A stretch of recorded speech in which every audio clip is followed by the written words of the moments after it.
kad zapjevam partija mi sudi. Pjevat ćemo ljudi. The mic's off mute. Episode 14 is starting with audio and camera and everything's working. Hvala Bogu.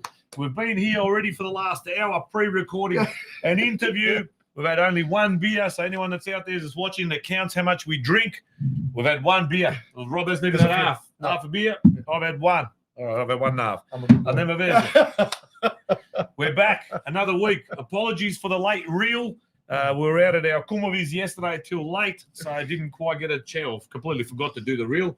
Then I had to put jubar in the garden for my kukumare and my kumidore. And very important. Very important. And the smell is coming through the podroom here. So it's not the pipes above the head. It's actually coming from the vrt over there just outside the door. But Rob, another big week. There's all sorts of stuff happening and has happened and will be happening. It's an Aspava. Have you caught up on your sleep deficit over the last month or whatever it's been? Because it feels like you've either at a wedding or a zabava or something every week. And I'm at that zabava or whatever every fucking week as well. It's you're coming good, or you're looking forward to the Christmas holidays, or looking forward to the Christmas holidays very much. Catching up, I don't think that's possible. There's no such thing as catching up, but all good. It's all good. There, we're all there together in love and war. It's all good. But busy over the weekend. Couldn't get out to Canberra, unfortunately. Family stuff took precedence, but amazing. Australian Championship started, National Second Division, whatever you want to call it. Bit surreal not having a Melbourne club or a Melbourne Croatian club. But it all started. 7,000 apparently at South Melbourne. I don't know what the real figure would be there then. Yeah, it's when I take my glasses off, I go, it looks like about 7,000. Then when I put them on, it was about 3. No, it was a decent crowd. It was a decent crowd, like hats off, but Heidelberg's was a bit sparse, but 1 o'clock kickoffs. I mean, what is this? Junior? They kick off at 1 o'clock on Sunday. Well, it was. I never know what time that game. Who'd they play? Good question. And I watched the game Not too. Metro Stars. Who else would there be? Hobart. Some Tassie team. No. Hobart played out of Hobart, and they got a decent. Geez, who did Heidelberg play? Oh, mate, I've gone blank. Doesn't matter. No idea. Anyway, Wollongong? No one from Wollongong. No, I think Wollongong went to Metro Stars, or they went down there. There's a lot of football going on. Look, good that we're prepared. Yes, I've got all my notes here that I'm going on. Look, Sydney United. We're sort of between watching. We started off with the Canberra game, flicked over to United. United was up 1-0. Flicked back, and they cop a goal in the very last minute. There was some controvery around that as well. And yes, there was. Commentary on social media about the shenanigans with the second ball entering the fray. Very controversial. That was good fun. But Canberra pulled one back. I think it got to 2-1 at one point, didn't it? Wait, look, they look competitive. When I was watching it, mate, they came out defending well. I thought, wow, they're taking it to Avondale. Avondale's a good team, man. Like, I thought they're going to really struggle. No. Okay, well, they were in there, 0-0. They went in there, and even came back to 2-1. But mate, like Avondale's hard, and they're hard. They're a hard team to play at wherever that ground is. I don't know, the Columbia Club or whatever it is there. So, but obviously there was more Crows there than there was the local family. La Familia. La Familia, which was there's more Obita there than family. I think Familia. Yeah. So what do you got? There's probably 20 players plus Storage maybe 30, so each one brings 3 people each. There's 120 supporters there for. Not bad. Yeah, it's not bad. And there was 1,000 Crows or something. Hard to know. I don't know what the crowds were. The only ones that came out and said any crowds were South Melbourne and Preston. Preston reckon they got 4,500. A little bit off, Preston. Something's not right. Something's off. Whether it's that racism row that they had with Heidelberg and then fans stopped turning up because the club made a statement about the behaviour or something like that. Because since then, that corner where the Preston boys set up in that grandstand is quite sparsely populated these days, not as full as what it was earlier in this season. So, look, all things said, they've started off like a house on fire and they're getting massive crowds, and then they played that game with Hellas, and I think they had 8,000 or 9,000 or whatever it was, reminiscent of the old NSL, but it's kind of tapered. They made the finals, and you expect the crowds to be to rise, but they didn't, did they? They're not quite, but They do the same thing they did to the Melbourne Victory fans. Like they were coming out, and then when the police got involved, they did everything the legal way. Hopefully it doesn't happen again. And then, but it's, I don't know what's happening. We'll find out. But look, Preston's doing well. Like every other club would give their left leg for a 4,500 crowd. Speaking of my Kumovi yesterday, so we're at my Kumovi's house. We've had lunch. We've had our tsamakava and our tiramisu. I'm not sure what the thing was that was in there. And my beautiful Kuma Anita Klarica says, Kume, oprosti, I'm sorry, but I've only watched maybe the first 2 episodes of PodroomTV and I've never watched it again. Right? And, fair enough. And I laughed and then she laughed and I'm never speaking to her again.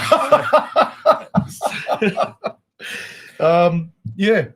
Anita doesn't like tangents. but then I got her onto another Croatian, I don't know what you call it, a podcast or blog, and she's addicted.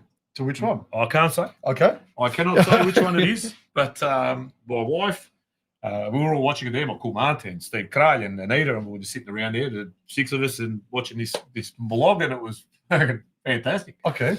And they're all hooked. I reckon they've all gone back today and they're watching even more episodes of this particular blog. Ali Moya, this is my Kumovi. On a bash. Boo! You've changed, man. You've changed. But then again, her brother Mio is always sending through encouragement. No, he is encouraging. Sends, you know what they say? You should never meet your heroes. That's the problem. They've met their That's heroes. right. Maybe I disappointed him yesterday. But also, and it was Mark Coney that Heidelberg played. Heidelberg Mark Coney. Yeah, she is watching, so let me just... What did she say? She's just done the old lol. So you do watch. You were just trying to be tough in front of Rose and say, because Rose goes, I don't watch that shit out here. There you go. Rose has got. Well, thanks for joining in, and we'll see you next week. I'll call you later. I am going to talk to you now. But then saying that, Saturday night, before we went to Kumovi's place, I was at the Knights for a Cause, the fundraiser that was held at the Dome in Footscray, where I was kindly invited to MC for the evening. That was a great night. Yeah, really veselo, really good vibe around, trying to get behind the club, obviously in some tough times. We did the formalities at the start. So Mr. Tony Topčić and Tony Kolchek from the committee spoke about the club itself and the operations and what they're looking at this season, next season, etc. And then there was an auction, a raffle, etc. But the auction was very interesting in itself. So there were 3 jerseys that went up for auction. Kovacic, signed jersey, blue one. A Guardiol looked like a match-worn or match issue jersey. Okay. Blue away against the Czech Republic, the home game that we had. And the third one, interestingly enough, was a home Crow kit signed by Marko Perković-Thompson, front and back. Wow. Which was provided by, the 2 Guardiol and Kovacic's, I believe, I'm pretty sure, were organised by young Miss Jurjevic that works with Isabel Kovacic for that Looney Loo clothing brand. Yes, of course. Yes. I've seen that. Yes.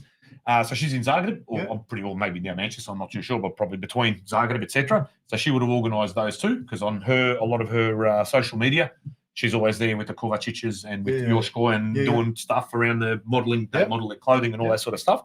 The third jersey, which was the interesting one on the night, which is, sometimes you expect a player to sign a jersey. This jersey was signed by Marko Perković-Thompson only very recently, probably within the last week or 2, and that was brought to the club by Steve Ravic.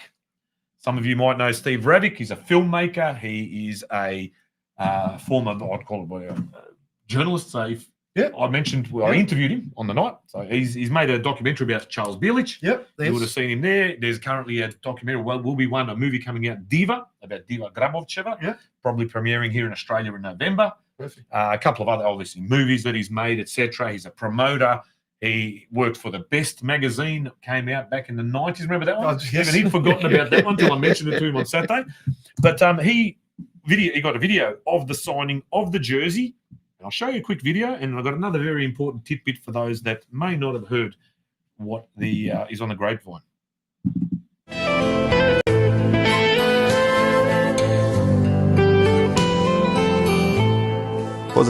Pozdravljam cijelu hrvatsku zajednicu u Melbourneu, posebno nogometni klub Melbourne Knights Croatia. Želim vam iskazati svoj duboki naklon za sve ono što ste napravili za hrvatsku zajednicu Melbourne Knights, Croatia. Želim vam puno uspjeha u vašem budućem radu. Samo naprijed. Volimo vas puno, mislimo na vas i da će dragi Bog da se opet sretnemo. There you go. So that jersey in the end, so I think the one went for 3, one went for 8. We got to about 9 on the Thompson jersey. Which is yeah, great figure. Fantastic. And then Steve Ravick, who I interviewed prior to the auction, who we just saw in that brief clip there at the end, popped up, goes, can I just say a couple of words? He goes, whoever purchases this jersey, he goes, I've got some information. I'm not sure whether I should share it or not. But if you purchase this jersey tonight at this auction, he said, it is highly likely that Thompson will be touring Australia next year. So if you haven't heard it already, because it was said publicly on Saturday night at the Dome in front of the assembled crowd, that Thompson is highly likely to be touring this country next year. Now, we had some discussions about this yesterday, whether he'll get a visa, whether he won't get a visa, will the Australian government play hardball and all these sorts of shenanigans that they like to get up to. He said, whoever buys it, he will organise, or do his best to organise, because he's quite close with Thompson, to get them backstage, meet and greet, and if they need any other jersey signed or whatever it is, or get a photo of him with that jersey, etc. But word on the street is that Thompson may well be coming to Australia next year. I don't know where, I don't know what venues, what dates, times, etc. But it is Flemington, obviously. Get the Pope down there as well. You never the Hippodrome, the Sandown, the Meadows in Broady, where the greyhounds go. We'll go there. Well, Randwick, Flemington. What's the one in Adelaide? What's their one? Eagle Farm. I don't know what it is, but why wouldn't you have it at a stadium? Like even an outdoor one, that'd be awesome as well. Someone mentioned MCG. I don't know if we'd pack the MCG, but maybe an Amy Park where you could fit 31,000. I reckon that would be a goer. But no doubt, we were talking about it yesterday. I'll be going to Sydney and Adelaide, or if he does multiple cities, I reckon we'll be going to 2, 3, 4 of them, make a holiday out of it. Yeah, it'll be. But that's some big news if you haven't heard. Massive news, especially if he brings the whole show. Exactly. Or even like a significant portion of it. That would be awesome. Thompson may be likely coming next year. Big news. Played at the MCG, Petar Finka says, and our good old buddy Petar Finka also flicked through a message to us earlier this evening, which he asked me to read out for him. And Petar Finka is Sons of Sali. We've still got the cups here. I was going to ask, was it on behalf of Sons of Sali? I don't even want to zaprillat those cups. They're so nice. I know, they are. Well, we really did, though. Yeah, true. Okay. we drank out of him that last man standing day. Petar Finka, he asked, hey, Smallich, hope you're well. I was wondering if you could do a quick favour. Tonight's show, one of the Sons of Sali boys, and he just said, Sons of Sali are not a biker gang. They are the Sons of Sali. One of the Sons of Sali boys has had a bit of a rough week. I reckon I've seen 1 or 2 of them on dragsters before. We're not going to mention names. He will be listening tonight. Just to give him a shout out and say, the Sons of Sali brothers are always here for you, and we love you. God bless you, brother. And they're looking out for you. And we don't know the name, but if we did, we'll be looking out for you too, brother. But the Sons of Sali stand by their brothers from the Sons of Sali. So if you are listening, you know who you are. The boys are 100% behind you. And if you need anything, just reach out to them or reach out to Rob and I or any of your nearest and dearest as well. That's a good thing, like we're talking about. We'll talk about later, but we'll talk about it earlier. That's the thing about our Nada. We get behind each other, we support each other, and unlike anyone else, and that's the main thing. So thoughts and prayers go out to one of the Sons of Sali. Hopefully all goes well. Remember, you've got plenty of support there. That's the one. Now I've got also, so they raised a fair bit of money on Saturday night, so they had a fairly decent raffle. Another big one from the night was that after Tony Topčić and Tony Kolchik spoke, Ante Graovatz from the Dom in Footscray stood and grabbed the microphone and said that the Dom will be covering all of the catering costs. That's massive. That's massive as well. Was $150 a ticket, so you can imagine the food was quite a bogata. There was prawns, there was yuha, there was everything. Sarma, it was magnificent. And drinks, obviously beer, wine, soft drink, and the Dom covered all costs, so that more money goes back to the Knights to help them get out of the rut that they are in financially, Well done. and to get them on a better footing for the start of next season. They spoke about their confidence in next season and assembling a squad. We obviously spoke to the coach, newly appointed coach Michael Calandrella recently, and he's doing everything he possibly can to get some players in and all those sorts of things. But the tombola as well was a massive one. St Andrews Hotel, $3,000 dinner for 10 people was one of the prizes there. Impressive too. Croatian Golf Club, Hrvatska Zora.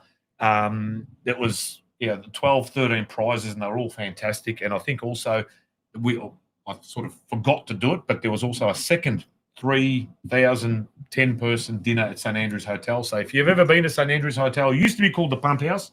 If anyone remembers, they're still there, still the same place there, just across from, not far from the exhibition building. That's right.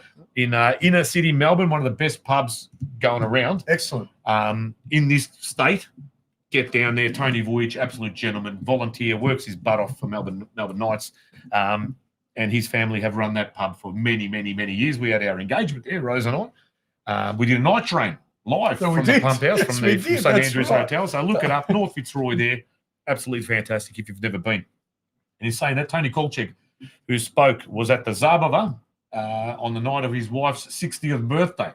So if you want to get out of the doghouse, Tony Kolchek, take the missus down to the Pump House, get Tony to give you a nice candlelit table there in the corner, make the lip or quiet, and maybe she'll forgive you. Well, I remember spending one night at the night train when it was my wife's 50th birthday. So that was, that was good. That was a smart move, wasn't it? Yeah, I don't know how we're still married, you know what I mean? Yeah, But, exactly. but Must be something good about us. I don't know. other than that, did all the formalities. I sang a little bit of a song that I've managed to nekako skrpat. I'll play that later. That's no dramas, nije ništa strašno now. But I've got probably other few announcements that I need to pop up. But we do have a guest online. We do. We have our first guest for tonight, which we didn't announce on that reel because we were sort of scurrying around. Ante Graovatz, well-known Sydney personality from the Croatian community, but just an all-round gentleman. We've interviewed him once before, but who better to talk about Sydney United and their first game in the Australian Championship than Mr. Ante Graovatz himself. Dobro večer, momci, kak ste? I reckon you're our first returnee. Is he the first person that come on twice? He is. Fucking He hell. is, other than us. Yes, two. he- This is You me. see the mammoth respect that we have for you?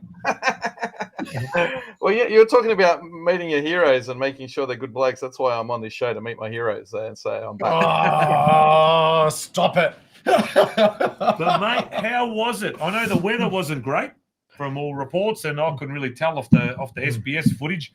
But the weather, maybe if it held off, it would have been a little bit bigger attendance. But overall, how was it? First game in the championship, first goal scored from the penalty spot.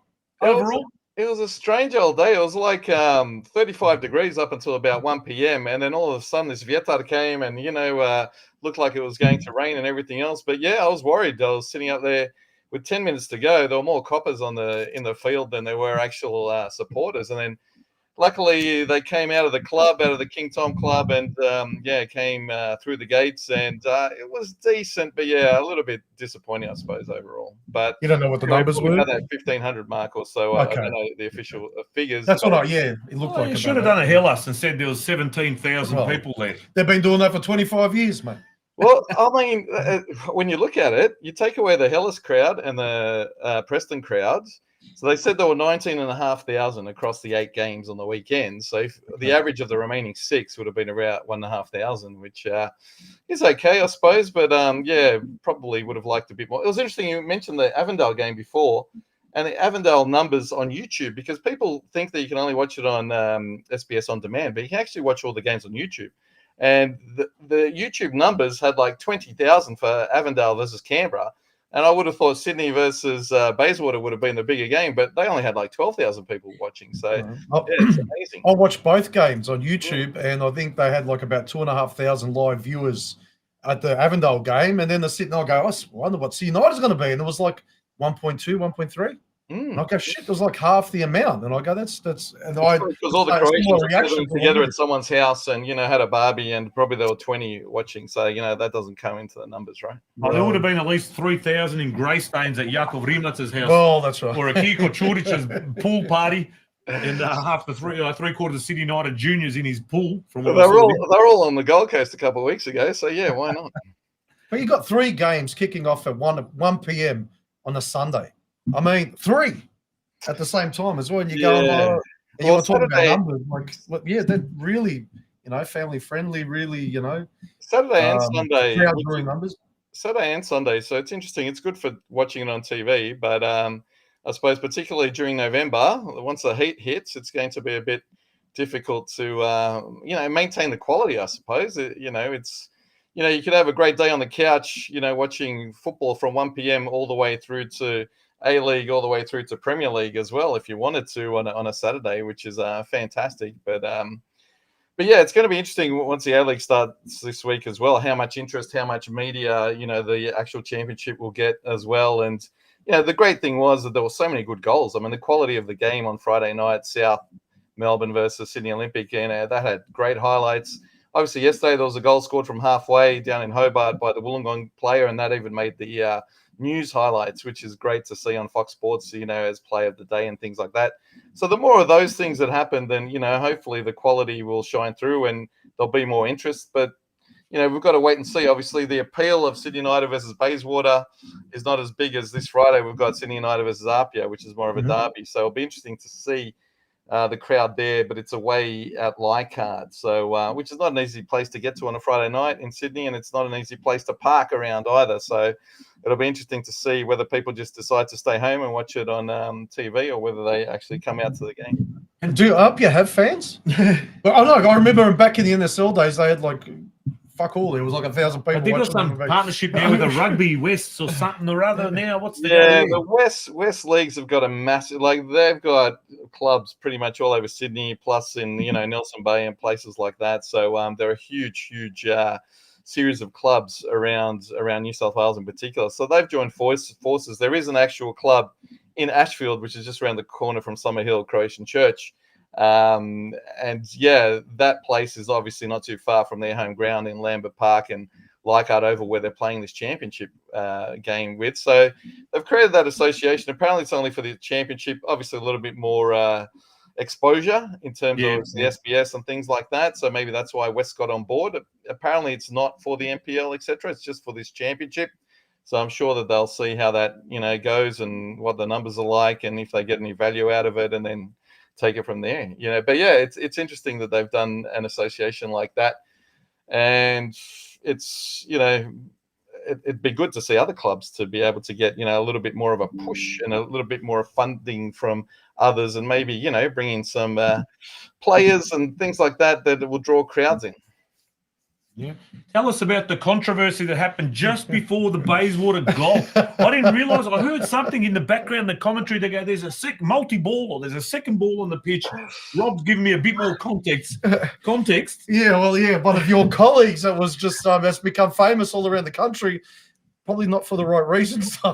Yeah, absolutely. And it was funny because my phone started blowing up last night, and then so was his. And so, so Yakov, apparently, I didn't see the catch, but apparently took a spectacular catch of the ball. It came up to him. And then obviously it was deep into injury time. And so people were telling him, throw the ball, don't throw the ball. Obviously, to waste time and everything else. And so ultimately, he threw the ball, and then at the same time, it would have been good if he hit the other ball that was still, that was actually being kicked around, because that ball ultimately ended up into a goal. It was a, very, very nice goal. I suppose, the ball didn't hit the ground from the throw. They headed it back, and then it was on the volley, and Vedran got reached at it, but unfortunately couldn't force it out of the net. And so, we got the 1-1 draw, which we would have loved the 1-0 win. However, we're a pretty new team for this championship, very different to the NPL 30 rounds that we just played. So, it was a bit of the players getting used to each other. I think we'll get better as the actual championship progresses. And, Bayswater came to play. I mean, from the outset, they're not the championship winning team of Perth for nothing. So, WA. They were difficult to break down. I think them and Metro Stars, who were the South Australian champions, who gave Apia a good game, will be difficult for us as well. So, it's not an easy competition, that's for sure. And maybe some teams have taken it more seriously than others. Yesterday, a lot of the players played together for the first time. We saw some good quality out there with some of the players, like the number 4, Koya Nakano, the Japanese player. He looked turn. beautiful touch. You see that spin? Well, the 2 turns, I should say. Reminded me of my turn at Gorswich Bears against the subcontinent people. Say Baba, what were they called? Saba Singh or something? Is that the ones? I don't know what they were called, but they were never the same after my turn. But we also saw during this week, or might have been last week, club stalwart was it Patrick Antelmi has finished up with the club. Where is he gone elsewhere, or is he just he's done? Or yeah, the Crow tourney unfortunately was his last series of matches. He actually scored twice in the Crow tourney, including in the semi-final. Patrick's been a great fella. 8 years with the club, loved by the fans, loved by the players. A lot of important goals. Absolutely, He's came through often.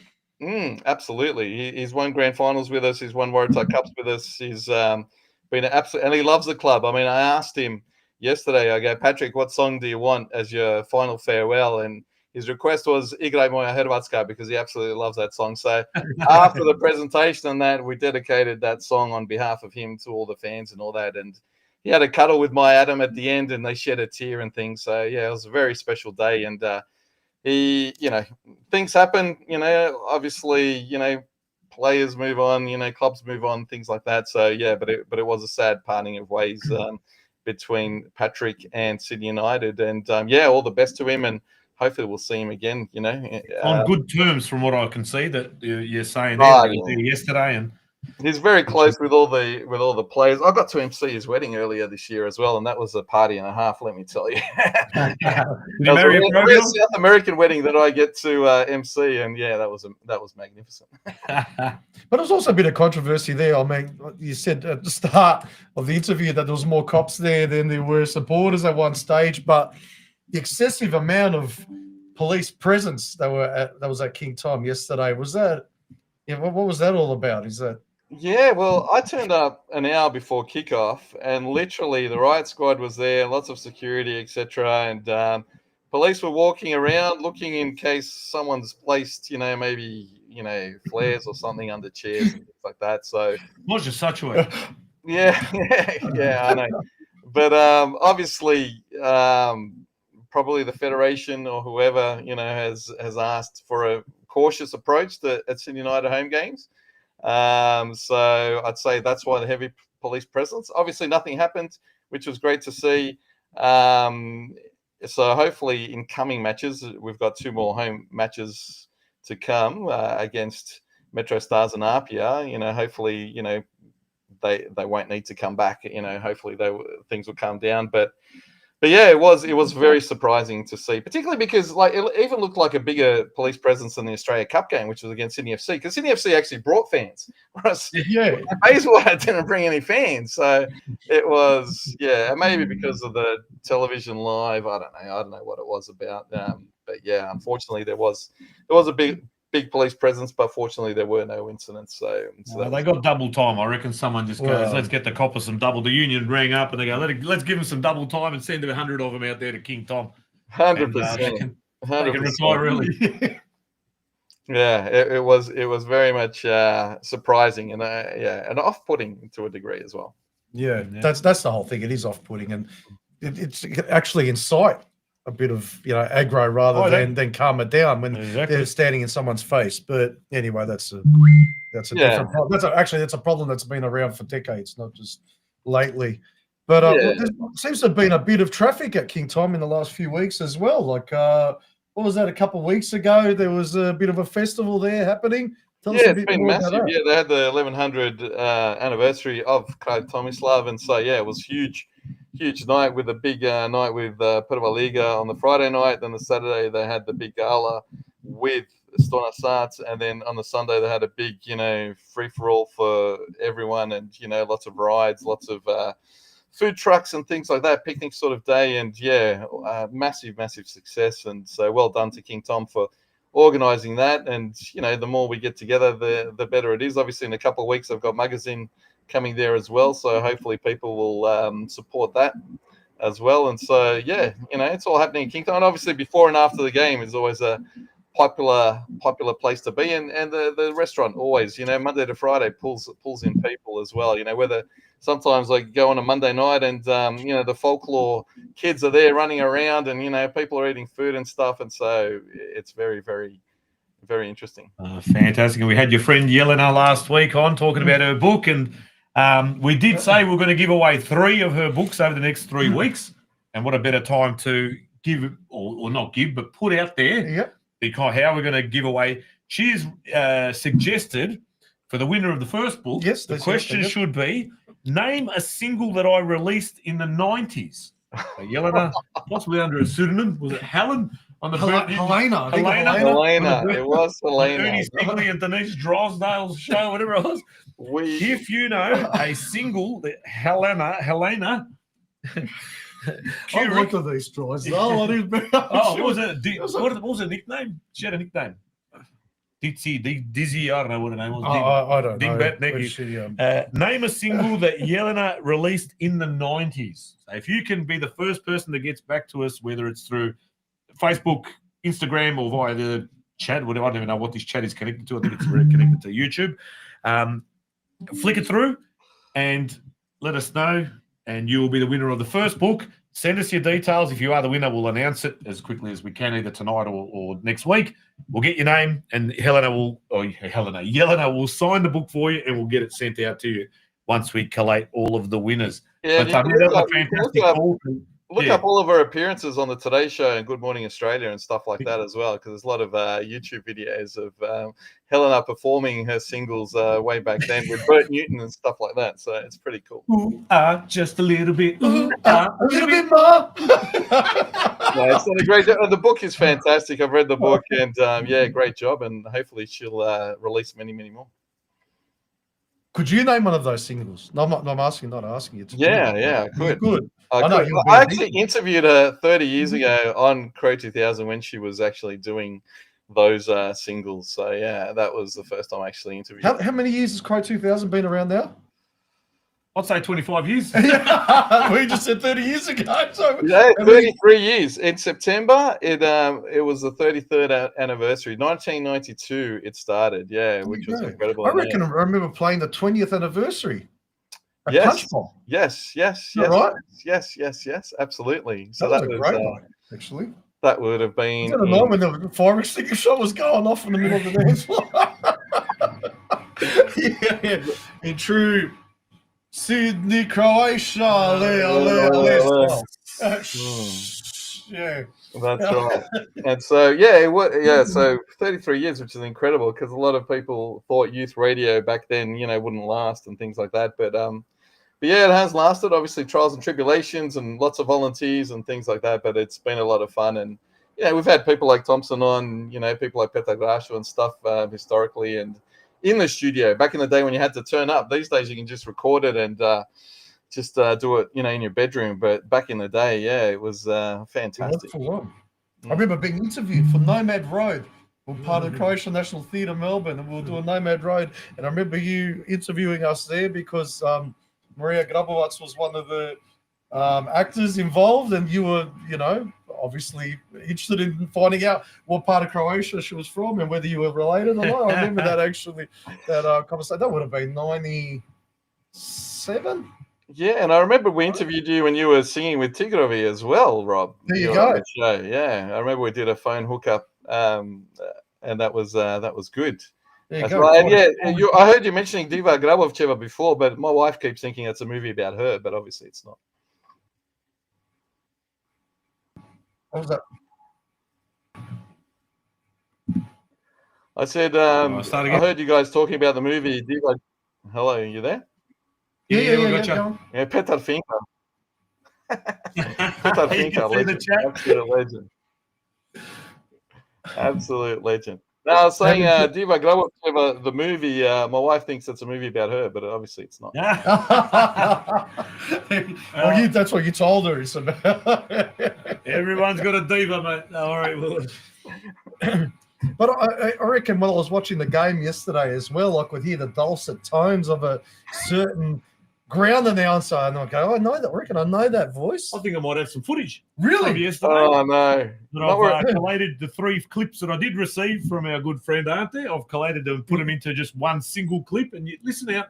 If you can hear it back when you're listening at home or watching at home, you might be able to hear something in the background there, some possibly some mood music. There you go. As the players are either warming up or walking out.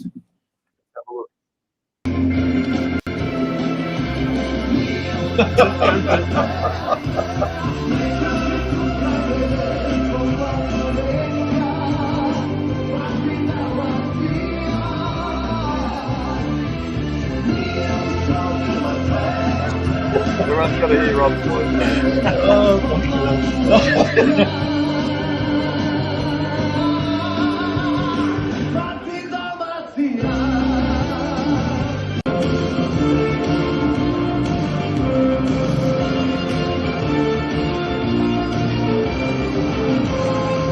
It's especially with the players walking out. That's the first time. I like to put in great moment. I think they were good about it as well. Feel about it as well.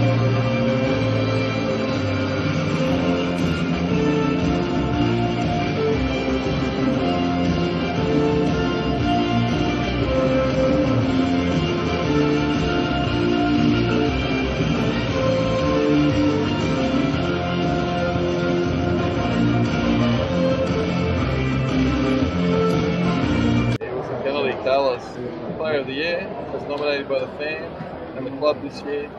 Stepped up for the penalty.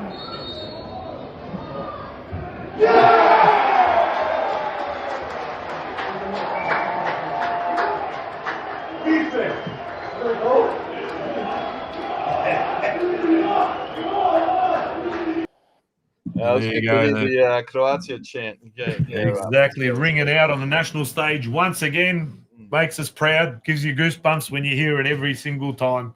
Yeah, absolutely. And it was good to see Canberra. We're following the fortunes of Canberra, Croatia, of course, and it was good to see them come back to 2-1. And, we were waiting for that upset, but unfortunately it didn't happen. But hopefully they have a good tilt and get some points and, make themselves proud as well in this competition. You had a very cool away kit there too. But I have to say, Ante, you've got wonderful taste in music. You really do. You're playing, playing Kiss and other major acts. Major world famous acts. Yeah. What was that one from the first clip there that came up there? There was someone. Something about monies and everything, mate. no auto-tune, no filters, just great voice. What a singer. That guy's unbelievable. Yeah. We'll be speaking to pretty much almost straight after speaking to you. We've got Antoni Graovatz from Canberra, who's going to be joining us and telling us a little bit about their journey down to Avondale yesterday and overall how they've gone up there in the ACT in the championship. Because look, they did get a little bit bagged out on one of these suit and booted or whatever it was, where they said that they've been very, very successful in their local competition. 18 championships, 29 premierships, and all this sort of stuff. But when it comes to the national stage, those NPL kind of NPL, state versus state type thing, they haven't been particularly successful. Yesterday, they showed that they are competitive and they will be competitive in this competition. And Sydney United, always a powerhouse, and they just tend to get up for these games. Look, unfortunate last-minute goal, but I reckon RPA is a pretty strong team as well. But let's hope. What time is the game? What does it kick off on Friday? Friday night, we are 7:30 at Leichhardt Oval, so that'll be huge. And then Sydney United's next home match is on Saturday, the 25th of October, and that's a 3 p.m. kickoff, and that is against the Metro Stars, which is the South Australian Championship. And Canberra, Croatia. When Sydney United were in NSL, they were actually in the New South Wales NPL at that particular point in time as well. So they've had a big load of success, and hopefully they do well here. And obviously, at one stage, we were looking at 4 Croatian clubs in this championship because we had Glenorchy and as well as Gold Coast who were fighting to come first, and so we're very close to having a quarter of this championship being a Croatian club. No, it wouldn't need to do the tourney. Just play the Australian Championship every year. I talked about Canberra before. I think it's incredibly unfair that they've been labelled that way because they have been playing in that little fishbowl bubble, whatever. But they've tried so many times to become part of the New South Wales League, especially when after the demise of the NSL, and they wanted to be part of it, but they just always denied the opportunity, which didn't make sense because they had the support, they had the facilities. but for some reason, I don't know. Only known to Govno Nedeju. Yeah. Yeah, but that produced a whole heap of good players, right? We've got Amazing players. Yeah. Oh, yeah. Even the United coach. Yeah. Absolutely. Juric, we've got Zelic, we've got a whole host. Yeah, the list goes on, right? Oh, That's the one. not to mention Aussie Joe. There's a good song about him too. Aussie Joe's a great song if you want to look out there. It's like Josipa, it's called on YouTube. It's got about 30,000 views. Released about, 13 years ago or something? When was it released? It'll be something like that. Yeah. Well, when did he do that whole Zadom thing? When was that? Oh, jeez. That was just prior to the Brazil World Cup, I think. Just 2010?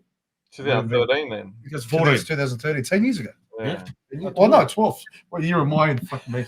12 years ago. But at our age, it's early onset dementia. That's what it is, mate. I know. I'm getting asked to do kids, like parents are asking me to do their kids' weddings now, who I did their weddings, emceed.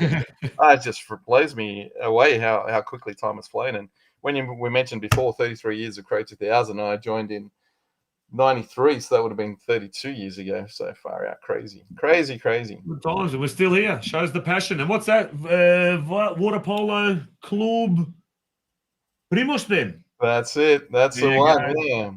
If anyone knows Primoz then, it's that place when you drive through, you look up in the hills and you've got those vineyards in the rock, in the stone, and there's walls. They basically stonewall every vine, it looks like to me. Yeah, it's ridiculous. Yeah, my mum used to work on those hills, and lots of stories of kopati every day and praying every day, and having a great time when they were young. And then praying that you don't have to kopat again tomorrow. That's right, all that sort of stuff. Exactly. Is that back in the days when she had to walk uphill to school and then uphill home, and it was snijeg do koljena, sunce peče, and it was just 100%, 12 people in 2 bedrooms, which is she had to cross the ocean just to get to school, but she was just honored to have that privilege of being at school. Yeah, those days. 100%. Princeton's a beautiful place, more a touristy place these days. It's unbelievable. Yeah, it is. Yeah, but great destination.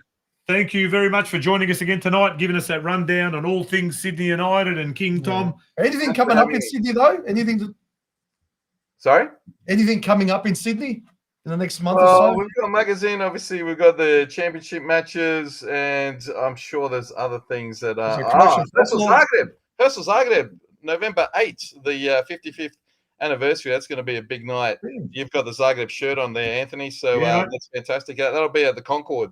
So all the Zagreb boys are going to be partying hard that night. Good stuff. Sounds fantastic. Zagreb always, Hurst will always have a fantastic party, mate. And they're doing some fantastic things out there as well, mate. So it's good I'll to send see you some videos of that one, let me tell you. Definitely, mate. Definitely. But, mate, once again, Fala, enjoy. Good luck, United, in their next game next Friday against Apia. We'll be watching from down here 100%. And let's hope they can get a win against a local rival. And get be on 4 points going into round 3, and you never know. I need a first returnee T-shirt, okay, from Podroom, okay. But I'm sure Sydney United will get plenty of support in the return league over at Bayswater anyway, of all the Fremantle and Gwelup fans. So yeah, that's right. Already, Rob Slavicek and the guys are talking about. I see, about supporting United. So that'll be fantastic. And the same thing when Canberra plays here in Sydney, hopefully a few of the boys will come and watch them against Spirit, which will be a tough assignment. But yeah, hopefully they do well in that one as well. Are they related to the other Northern Spirit that used to loose relationship? Yeah. There's a loose relationship. They're coming out of the embers of that. But yeah, not really. So it's play out of a cricket ground or whatever it was. One before you go, our mate Dave Likota, who's also a member of the Constabulary, at least here in Victoria. I didn't even know that was a word. Constabulary, yes. Not taxpayers' money. So when we talk about double bubble and all that, he goes, double bubble's great. Everybody loves a double time for whatever reason. Not taxpayers' money. The police are effectively hired out for major events at the expense of the user, in this case, the FFA. So the FFA have to cover that cost. And I don't know how much money they've got, but they can't be really splashing it around on. We'll have to 50, find 60 out. We'll have to find officers. out exactly how much from FFA and how much from the club, because I know the club had to pay a bit as well. Ridiculous. No, absolutely silly. But here we go. We move on. and we get the win on Friday, and then we make our way into the finals, and maybe we'll get Sydney United in Melbourne to play a game against one of the clubs down here, mate. You never know. It'd be bloody That'd be beautiful. awesome. That'd be awesome. Yeah, Preston versus Sydney United or Preston versus South Melbourne. That'd be fantastic. We'll see what happens. You know, we've got to make it out of the stage. Before you go, Daniel Greganich says "Up and Down" song by Helena. He's got it right. Yes, he's got it right. Up and Down song. Is it come through? If it hasn't come, I through just saw it. I just saw it. Look, hasn't come through on any other socials. Yeah, no, that's the Oh, one. Jess. So his wife Jess has Hang flicked on, something that's- through. Yelena. Up and down, round and round. I remember the lyrics. Up and down. So both husband and wife have sent through the correct answer. They're from Melbourne, and they are the winners of Yelena's first book. And they Dynamo people, and I will most likely see them shortly because training here it feels like it stops for about a week, and we're back to training with the kids and stuff. So Daniel and Jess, Yelena's book. What a first one. fantastic prize, actually. Like, really, really good prize. I can't wait to get my hands on the book and read it. You read it? Yeah, great book. Absolutely. I mean, the way she's written it, like every page is sort of engrossed trying to find out, uncovering what Pedro's doing and why he's the way he is, and, you know, the secrets in his family and all that sort of stuff. So really enjoyed it. And plus, yeah, there's a lot of song lyrics in there, so you'll enjoy that as well, Rob. Yeah, that's how wives have spent the last 20 or so years trying to figure out what the hell we're doing. We're going to write a book. Yeah. Before I go, Rob, in the obituary. before I go, Rob, have you got an update on the health of Ace Frehley, or you don't know? No, look, I heard that he had a stroke, but then apparently, according to Eddie Trunk, that he wasn't a stroke. So. Yeah, exactly. He's got I reckon he's got Nezdrava bolest. Oh, Yeah, mate. Need some luck here, right? I reckon Ace Frehley's had the same episode that I had about 10 minutes ago when I was trying to remember how many years ago 2013 was. So, Mate, laku noć, hvala ti, pozdravi everybody there, and we'll be in touch, no doubt. We'll send you a t-shirt. I was on PodroomTV twice, and all I got was this lousy t-shirt. mate, you never know. We might even get you on a third time. You never know. Oh man, no problem. I'd love to join you one Monday night. So yeah, we'll see if it happens. Absolute must. If you're ever in Melbourne, you've got to come. Aren't you coming down? Won't you be here tomorrow, possibly? I am. Yeah, if you're on Tuesday night, maybe we could have made it happen. But yes, I will be there. We'll work around your schedule for next time. That's right. Mate, All right, guys. Thank you. Charles, thanks very much for coming on, brother. Laku noć. All the best. Thanks. Take care. And with Ante in Sydney, we move on to Burzo in Canberra. So Burzo's camera won't be on. He says he is it looks like it's dropped out. Oh, no. He'll come back to us. Young Mr. Vrkic. He'll come back soon, no doubt. But he says he moves around a fair bit, so he the camera may not work, because what we have found, we've seen it with the earlier pre-recorded interview. As soon as the camera is picked up and moved around, and the internet maybe starts to, and the audio starts to get a bit crackly. Yeah. So now I'm hoping it wasn't me, Burzo, that cut you off, but he's back. We've got him back now. Let's have a look. And Boys. Let's get some audio. Dobro večer, Mr. Vrkic. Dobro večer, boys. How are we? We're doing all right. We're doing all right. Sorry about the reception there. It's bloody these Canberra satellites aren't working tonight. Well, you're saying we're doing all right. Are you by yourself, or are you just referring to yourself as royalty now? Or look, royalty. No, I've got a little cousin here with me, De Felding here, and look, before we get started, guys, I want to give a massive shout out to Luka Šarić there from Geelong, Croatia. He put me onto you guys, and anything to support the Crow community and let everyone know what's going on. I'm in, so let's have it. And let's give a big shout out to Luka Šarić, who's also said that there may be a person there in the background, because we haven't got the video on, whose Baba may be from Debeljak, whose maiden name, I believe, was a Torbarin. That's right, Andy. You want to say hi to your cousin? How are you, boys? This is Roger That's good fun. We've had good right, stuff, mate. mate. You can see the Debeljak jersey there in the background, mate. So just representing love the it. tribe But, mate, tell us. Could be related then to Pete Cardle as well. Pete Cardle from Major Is it? Minor, bass player's mother is a Torbarina. Yeah. There you There go. you There's go. a lot of these Okay. Torbarinas, mate. There you go. There's relations There you go. But everywhere. tell us a little bit about Canberra, Croatia's journey. So they played yesterday. We watched it on TV. Obviously, I couldn't get to the game. I was right on the other side of Melbourne. I was probably further away from Avondale than you were. That's Yeah, right. I had to Yeah, travel. Look, True. the boys did all right. Look, we're proud of them. You know, they've gone this far and all that sort of stuff. But it was a good learning round. You know what I mean? This round 2 against Preston on Sunday at home, it's going to be jam packed. We're expecting 2,000 to 3,000 there easily. But that the first game there, you can see the nerves. It's a young squad. They're a little unsettled, but I think they'll find their groove and show them what's going to happen. You know, this weekend. They've got some experienced players in there, like Gudabasha and all that sort of stuff in the back of the field there. But the way they just need that one momentum hit, and they can see it all the way through here. They've got the talent. The Canberra's always had the talent, to be honest with you. But yeah, we're all proud of them to see that they've actually come this far already. So we're behind them all the way, man. Yeah. A lot of Macedonci up there in the ACT. Do you reckon will they come out in numbers? They will come out, but if you want to be technical, they're actually from Queanbeyan, New South Wales. That's right next to Canberra. Yeah. And if you call them a Canberran, they get offended. Are they across the border? Are they over there for tax reasons? That's right. That's all. That's the age-old debate: is Canberra a city or a town? You know. So no, everyone will come together for this one. It's Monday, and everyone's already excited. You know what I mean? The phone hasn't stopped. When's the game? Sunday? Is it Sunday? Saturday? Sunday. I'm pretty sure there, but it's going to be at 1:00 there at Deakin Stadium. Yeah.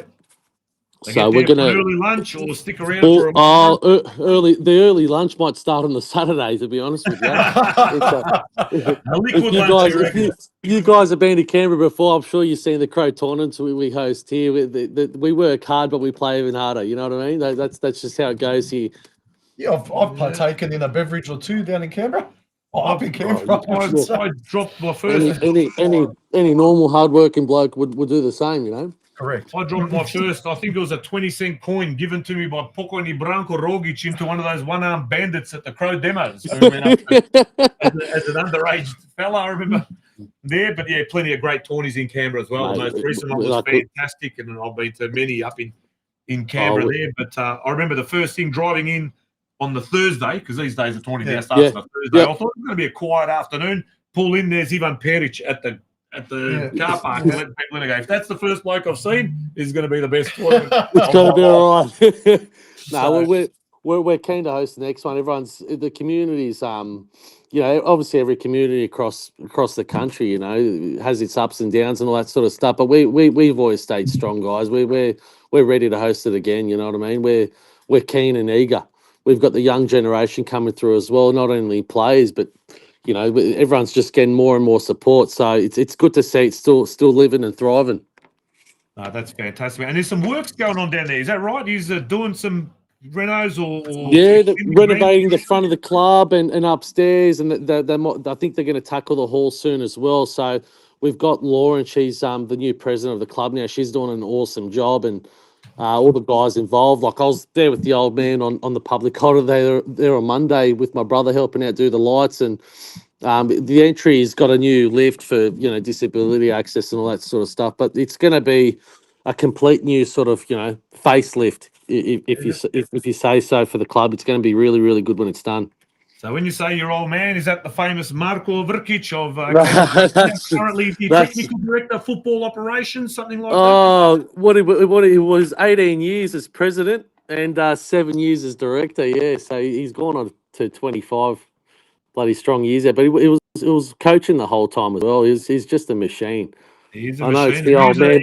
I can't tell him that, but that's just how he is. Vrkic has come from the little quaint village of Tini, is that right? That's exactly right. Hey, and I want to do a big shout out to my cousin Martin Erdlich, who scored the third goal today against Gibraltar. There, he had tears in his eyes. I messaged him straight after the game. We do keep in touch, once a week. But the way his reaction and everything was coming off injuries, for him to score his first international goal for Croatia. It was like, mate, we all went to work with tears in our eyes today. The whole family, everyone. goosebumps just you talking He's about a- it as well. he- Rob was he's talking. I the- haven't seen the press He's conference, the but- second.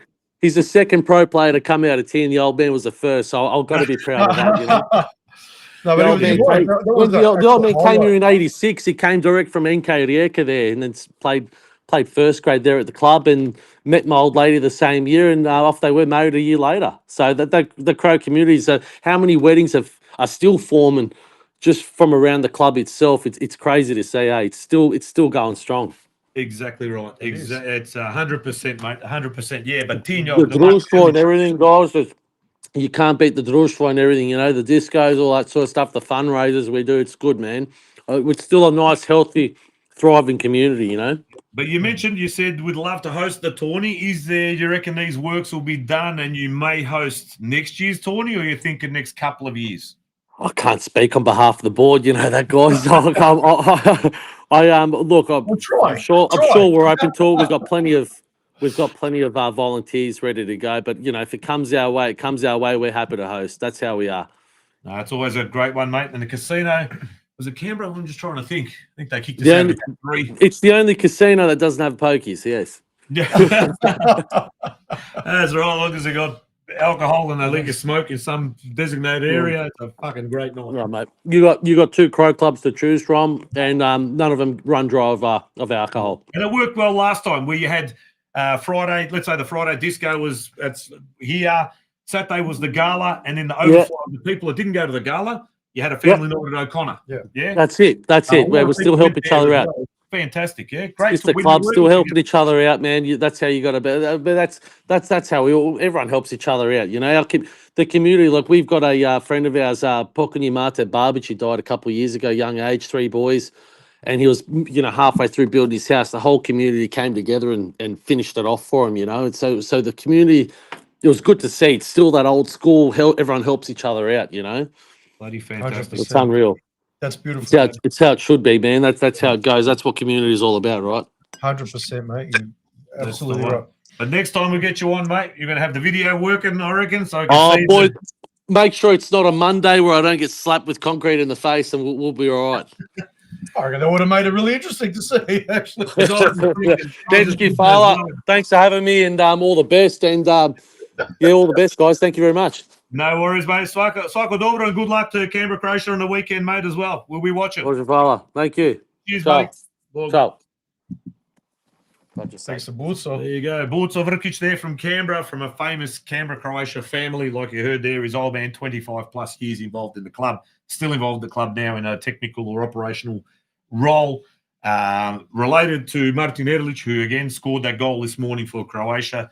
His first international goal. Yes, it's against Gibraltar, but I'd dream, I'd retire after just getting a team photo in a Croatian national top, let alone scoring a goal. You know, It was the highlight. Like after he scored and he just couldn't control it, and he was just streaming. Like tears were just streaming down his face. And you can look how much that means to him. Like it was beautiful. It was and he really puts these boys put like everybody that does something from our Narod, they put their cell or their town on the map.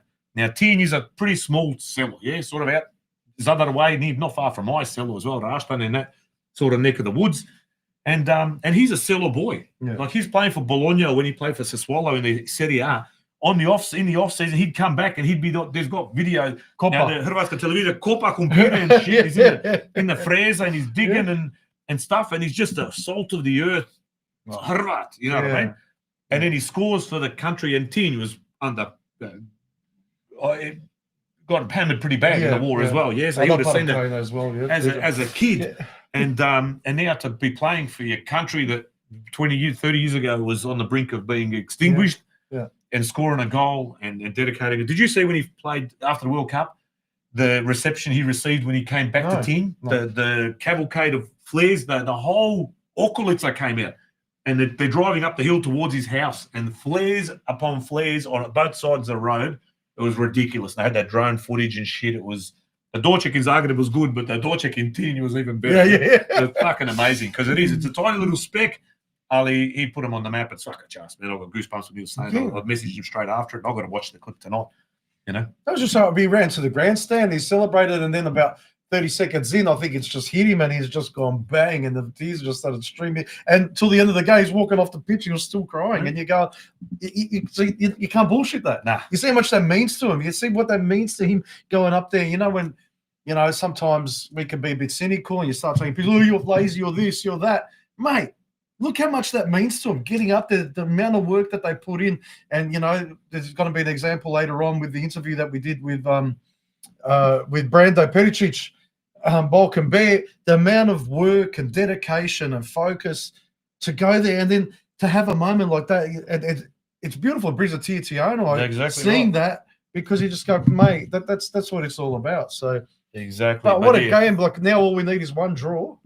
So 1 point out of the next 2 games, one against Faroe Islands, which at home in Rijeka, which, well, you know, maybe 2 months ago would have sounded easy, but given the circumstances now, if they win, they finish second. So they've got so much to play for, it's insane. So to win there, but you'd rather do that than to go over the Podgorica or something. And But try even and technically, get it we there, need but- to lose 15 goals over the next 2 games, and Czech's go. So Czech's playing 1 game, we've got 2 games. Czech has to score a shitload of goals, and we have to concede a shitload of goals to be a turnaround of 15. Yeah, right. Even if we lose both games, Yeah. as long as Czech doesn't win 10-0 and we lose 3 and 4-0 or whatever, We're right. Yeah. then we're right either way. So points-wise, we're good. Goals-wise, I think we're still good. Yeah, we've scored 20, conceded 1. Yeah. 6 games, we've conceded 1 goal.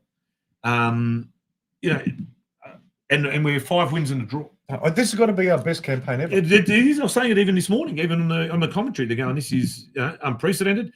And to think you've won 5 and 1, and you're still sort of thinking, "Oh, we're still going to make it or not." Usually, it's a done deal. Ali, I think technically we're through. Start getting your passports out for the Follow My Team tickets and all that sort of stuff. And Well, I hopefully- wonder, actually, I'll do a question I want to see. Is anyone actually thinking of going to the US, Canada to see that? It's not somewhere traditionally you'd want to go for a World Cup. I don't know. That's just me. I'd want to go to a Germany, or you want to go to England, or somewhere that's a traditional sort of football country. But maybe that's all part of. I want to go to Canada. If Crow can get Canada, and imagine the Canadian Crows that would come out for that, and then you throw on top of that the Aussie Crows, and then from everywhere else, the European Crows and the German Crows and everybody else coming there. But Canada would put on, I reckon, a fucking party. Unforgettable. Well, anywhere. You think Croatia's going to have plenty of support no matter where they play? Right. Even when Croatia played Mexico in LA for a friendly just prior to the 2018 World Cup, there was heaps of Crows out there. I mean, even in California, that San Pedro Croats and stuff. So no matter where they play, I think there's going to be plenty of support for Croatia. That's right. I'm just going to get a couple of quick But, images yeah. up. But Tony Grugic, you did get the right answer, but you were in a little bit late, mate, with the Jelena Čurić song for the competition. So the Grganiches have gone and won that prize already. But tune in next week. There'll be a second book up for grabs. And also one other couple of prizes. We're not going to give these away until we do the books first. But you might be able to see. Let me just get this clip up first. But in the background, let me see if I'm pointing the right way. The Knights Army scarf. So during my time in Gold Coast, I bumped into Dragan Glucina, and you saw him in one of the interviews I did last week when Strathmore beat Brisbane in the final. So he's a southeastern Melbourne boy living up in Brisbane and was one of the main key figures in Knights Army and the Knights Army Forum back in the day. And he created these scarves. So he was the man behind the scarf. I lost mine in 2006 in Stuttgart when I fell asleep at the train station there. My wife and all her relatives left me for dead. I woke up, I think, on the train. I had 4 scarves on. I lost all of them. I used them as a pillow. I wrapped it up behind my head. The Zaspa woke up, Bianco Maika, and lost everything again. But that was... So I've got one here in the portal now, which will take pride of place. But Dragan, being the gentleman that he is, has also given us 2, still in packaging, Knights Army scarves. All right, these scarves were very rare. I think only 100 were ever made. Okay. Only 100 were ever made. Some of the people involved in the early days in the inception of the Knights Army, Tonči Prusac from Dinamo TV, Hrvatski Vjesnik, Dave Davutovic, famous now TV journalist, Vlado Djajkic. You know what I mean? So these are brand new. You still smell the fresh scarf smell. And it's got the old, you'll never drink alone. Knights Army, you got the Knight on the one side, you've got the old Melbourne Knights logo, which has since changed on the other. But like I said, they were a limited stock. Drags has sent us 2 for our lucky viewers to be able to win. And I've mentioned it to a couple of people, and they are absolutely hanging to get their hands on these. We don't know, again, what the questions will be or how we're going to frame the competition, but we might do something like a during the week competition where we ask people to do something for us or whatever, and there'll be two of those there. But they are rare as hen's teeth. Yeah. I'm absolutely wrapped that I've now got this one. One's gone into storage, into packaging. I probably should give it to you. No, all good. I'm sorry. But I'm Give a it to the Jumre. brother. Yeah. I'm a Jumre collector. But this one is now well and truly staying up there because I remember this scarf, the original one went to Perth, it went to Newcastle, it went to Brisbane, it went to Germany, Launceston, it went everywhere, man. I didn't take this scarf off, and we had the t-shirt. The t-shirt's long gone. Ali, the scarf is something that thank you very much to Dragan. You know, it'll be a launching it. killer t-shirt if you could get your hands on a Gate O t-shirt. A Gato. Do you remember those ones with the bulldog on one? There was one that had official Croatian soccer thug t-shirt Yeah, with the that's bulldog right. holding Yeah, the belt. That's right. Luka Mrkonjic, if you still got any of those in stock, I'm pretty sure he was one of the blokes behind that. I'm pretty sure he made. There was it. another one, Nedamo Hrvatsku, that came from that same production line as that official Croatian soccer thug one, Gato, and it just had a big map of NDH and with the flag on it, and that was bloody fantastic. Yeah, but any of that stuff also. I got an old Schums t-shirt upstairs. This is in mint condition. So I got some. No, I'll have to go. Clocker, remember Clocker magazine? Yeah, Clocker was the t-shirt. best. I'll wear the t-shirt next week. There you go. I'll wear the Clocker t-shirt next week. But then we also spoke last week with the boys from Geelong about the Warrior Cup coming up. Luckily, somebody was kind enough to send me through a photo. Yeah, I've got to see what this is all I about. forgot when. I did mention I did a run after I scored a certain goal and went off my head. But this photo, again, from a let me just double check. It was after talking about it last week. Okay. It was a photo has been dug up from the that particular tournament at Geelong. Easter Monday, 2003. 2003. There you go. Yep. So Sticks, Deeksy. That was like flicked 7 this years through. ago. Not Deeksy that came on the show a couple of weeks ago from Forever Croatia, but Sticks. You know who you are, son. And have a look at this photo of these illustrious characters. My goodness. From left to right, standing, Mario Chavar, who gave us that golf prize that we gave away recently. And I did bump into Mr. Stefanac at the Dom on Saturday night, and he received his prize. So he's a happy man. Yeah, okay, beautiful. Goalkeeper, Ante Graovatz, with the blonde peroxide of hair. that's him. I'm going. Call him Rocker. I won't call him his other nickname, Can Rocker. you make that bigger just for this? Can I make it? Yeah, I can make it bigger for us here Yeah, on the that's screen. Perfect. Look at that. Oh, okay, no. Ante That is Graovatz, Mario. Mario Cavar. Those shorts are horrid. Me on the far right, and then crouching down, Vlado Jakic, and none other than David Davotovic, Brucey, from the Hrvatski Vjesnik, from Fox Sports, Optus TV, Hrvatski Vjesnik, West Australian, Geelong Advertiser, Herald Sun. I was just going to say that was the ugliest away top Melbourne Knights ever had, but it wasn't. The uglier one was that yellow Kovo one that had the green diamonds on the green. Yes, shocking. that was pretty. So that was the average. worst. And this is the So second. we'll get a one. more of a close up of. There you go. There's if you want an ugly jersey, you tuck it even higher into your pants. But that was 2003 Easter Monday, believe it or not. So eto ti 20 I 2 godine gone. Unbelievable. And now the Warrior Cup coming up next week. Yeah, 26th of October. So get your registrations in if there is still time. That's the kind of competition you're up against. That's right. That's if you want to. That was the team of the century of the North Geelong small-sided tournaments. BBB Drags. My one still has Scotch and Flair stains on it. I'll say that's his Knights Army scarf. Yeah. But in other news, New Year's Eve. It's not that far away. No, it's not actually. New Year's It's Eve very is just exciting. around the corner. And we were just talking about earlier. When are we going to wrap up the show for the year? You know, And we still don't know. We've got no idea. We don't even know what we're doing next Monday, but we'll figure it out. We might go on a Tuesday next week, or we may just go solo, or we may give a week off. Either way, we play it by ear. Yeah. But New Year's is around the corner. It is. What are you going to be doing for New Year's, Folks? Let me think. Do you reckon you can play a video to I'll help play me a out? video. Let's see. I'll jog your memory. All right. What's wrong, Pete? Sick of cold and dreary Melbourne. Well, Fremantle asked us to play New Year's Eve. Fremantle. Fremantle! Fremantle! So you may be going to Fremantle for New Year's Eve. Whoa! I think I'm going to Fremantle, but yeah, that's very exciting news. I don't know what Mike was doing in that sink. That was just weird. Oh, he had a broom of smoke and something was cooking. I don't know what. Someone wasn't right there.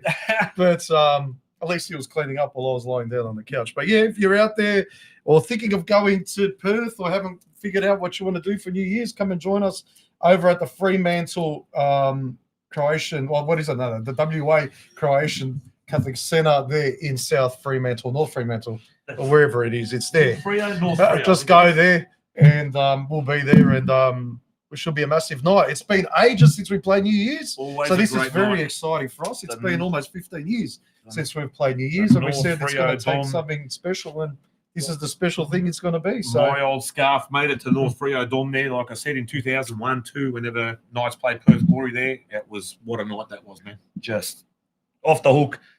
Tom Martich and the boys there, I remember he was there. That was the first one I saw when I walked in. Toby Fisher, the Petzeltich boys, everybody. I think V-Bomber, I'm not sure if V-Bomber was there with us, but he was definitely there on the Sunday at the Knights game.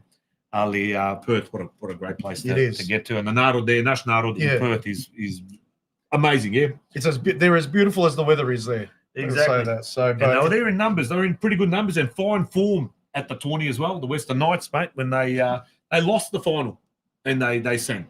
You know what I mean? So they were just wrapped in the performance. They travelled a long way, man. Perth to Gold Coast is a long way away. But if you're in Perth for New Year's and you haven't booked if the tickets are ready to get booked, get on it. yeah, join If us. not, keep your ear to the ground when the tickets are up. Major, minor, North Freo, Dom. What a combination. And you'll be joined by a former band member. Oh, I'm on the sure night. that Strico Stan will come up and sing us some. Yeah, he'll come. Barnage will jump on with the squeeze box and play a couple of tunes with the boys.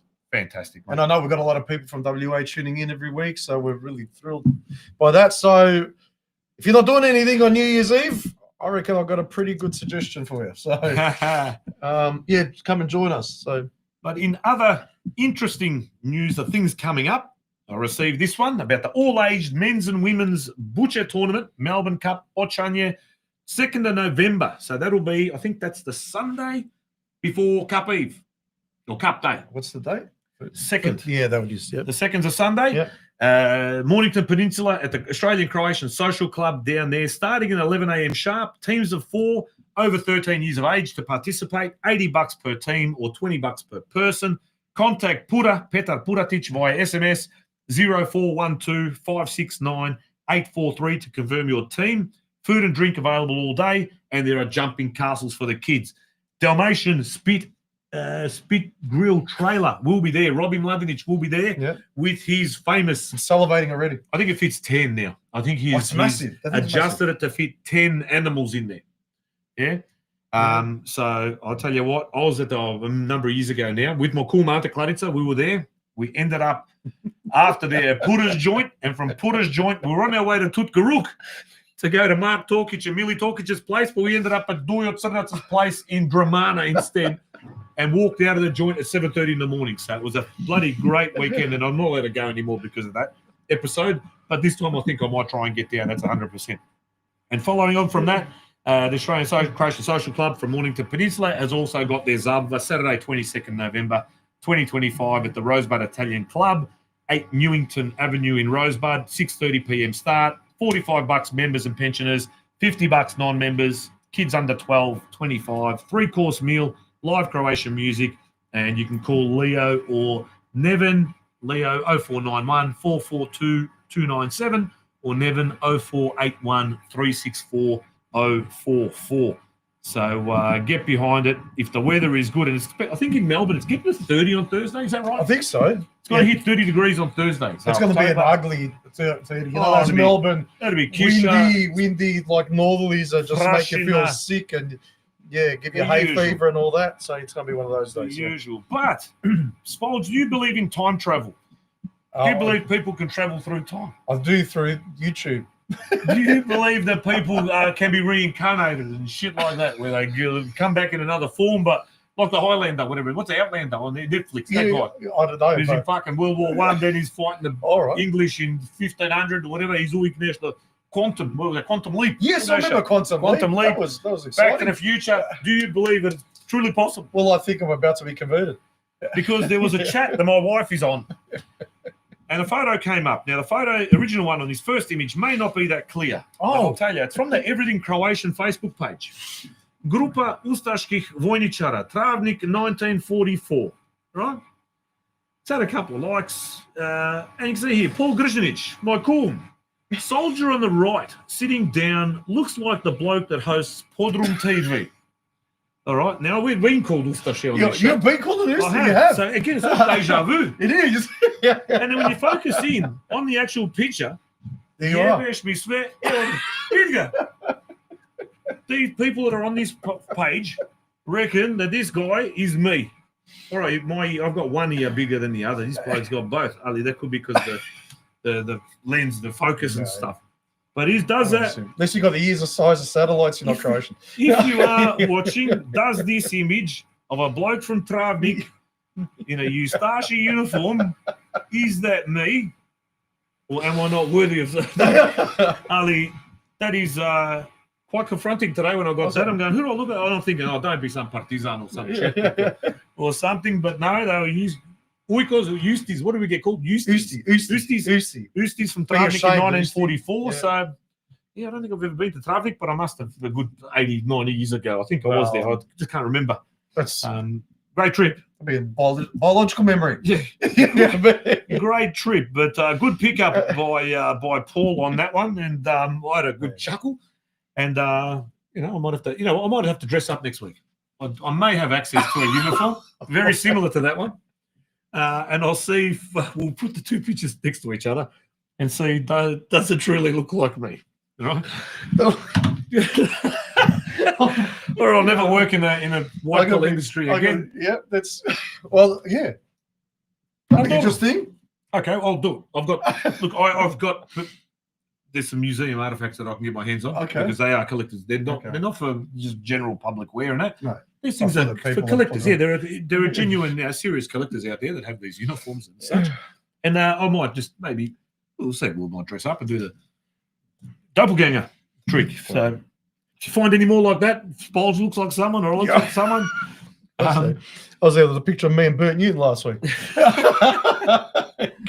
But like we said, we did interview Brando Peric, UFC fighter who fought a couple of weeks ago now. Would it have been? End of September, was it?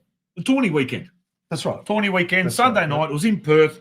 He's in the UFC now officially. We're not going to go to the interview yet, but he's officially a UFC fighter after many, many years in the wilderness trying to get fights, living out of his car, doing all sorts of shit to try and get his break. He got his break and he knocked the bloke out in a minute and 10 seconds, I think it was. So we were very privileged to chat to him earlier, and we'll be playing that interview to you. And it was a great interview as well. Like such an insight. You know what? Yeah, as a fellow Croat and that, you're just real proud of all of his achievements, and you see the sacrifices he's made. So there you go. And Paul, who picked up on that doppelganger, has just given us that crying of laughter emoji. So Deeksy Ivan says dead ringer, Smolik. There you go. So maybe these people that there's been a couple of these shows where you've disappeared, like in the middle of the show for about 5 apparently minutes. that guy from Travnik in 1944 and me have never been the scene in the same room. That is true. Yeah, that's what they used to say about Steve Sinkovic and Tito.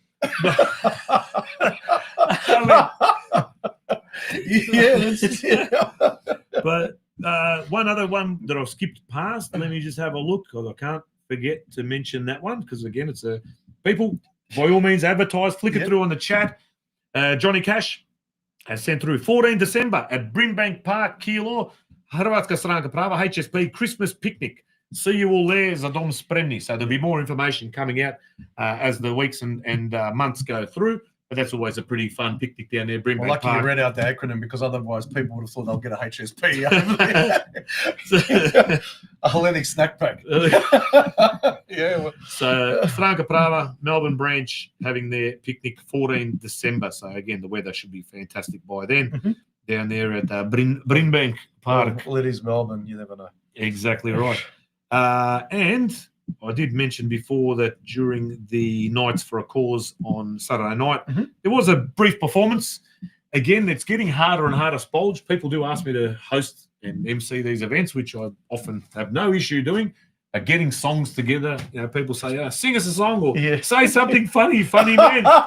And you struggle. And you get to the point where you become offensive. Yeah. By trying to be funny, you end up offending people because you have all our ideas. Ha ha, motherfucker. That's funny, man. I wrote You one. the fuck you man, right? I did write one a while ago that I never finished, and I go, I'll just keep it in the bank in case something pops up about the Knights or whatever. And I'll do the same with some other clubs and that. I might have some ideas and jot some shit down, and maybe it turns into something when they need it. And so I was just chuffed to be invited. I'm happy to see what is happening down there. You had the Melbourne Knights Junior Committee was there, the Melbourne Knights Senior Committee was there, the Melbourne Croatia Soccer Club had their presence there. AHD Melbourne, AHD Geelong, Hrvatska Zora. And AHD Melbourne and AHD Geelong combined are the winners, or were the auction winners for the Thompson jersey. So it was a bit of a bidding war between Dom Geelong, Dom Melbourne for the jersey. Then Andro got up from the Geelong table, walked over to Ante Graovatz. They had a bit of a whisper, and they ended up buying it together. Put it together.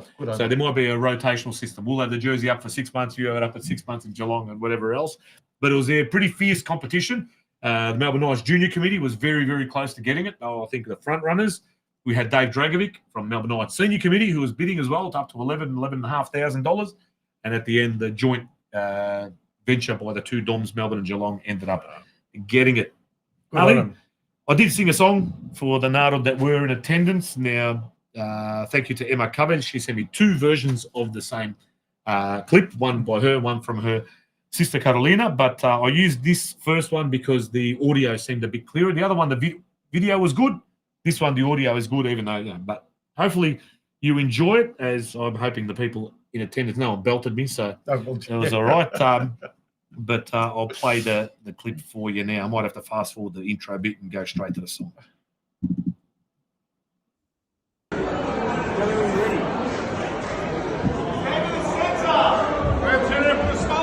Testing.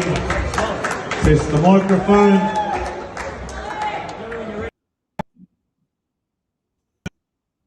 About 12 grand back to the club with all the cans and shit I've got in the Podroom now left over. But here's my dedication to the club for a Knights for a cause. Able you get behind it, tell your friends, tell your family, and we'll do our best to get us back to where we belong.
u svoj dom.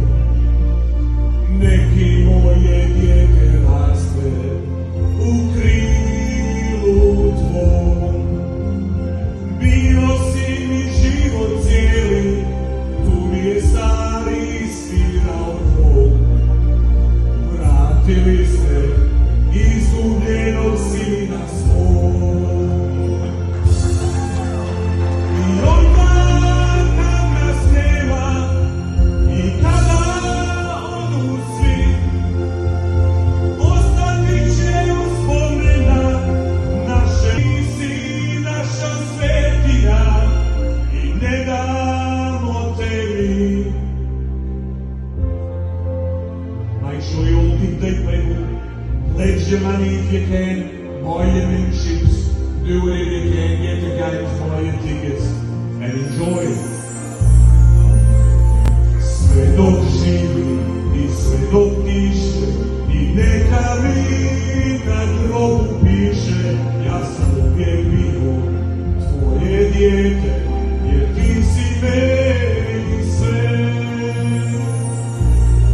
Tonight we tell you that we love you and we think about you every day. Melbourne Knights from Croatia is in our DNA. Bio si mi život cijeli i prva ljubav si na tvoj. Još uza srce izgubljenog sina tvoj.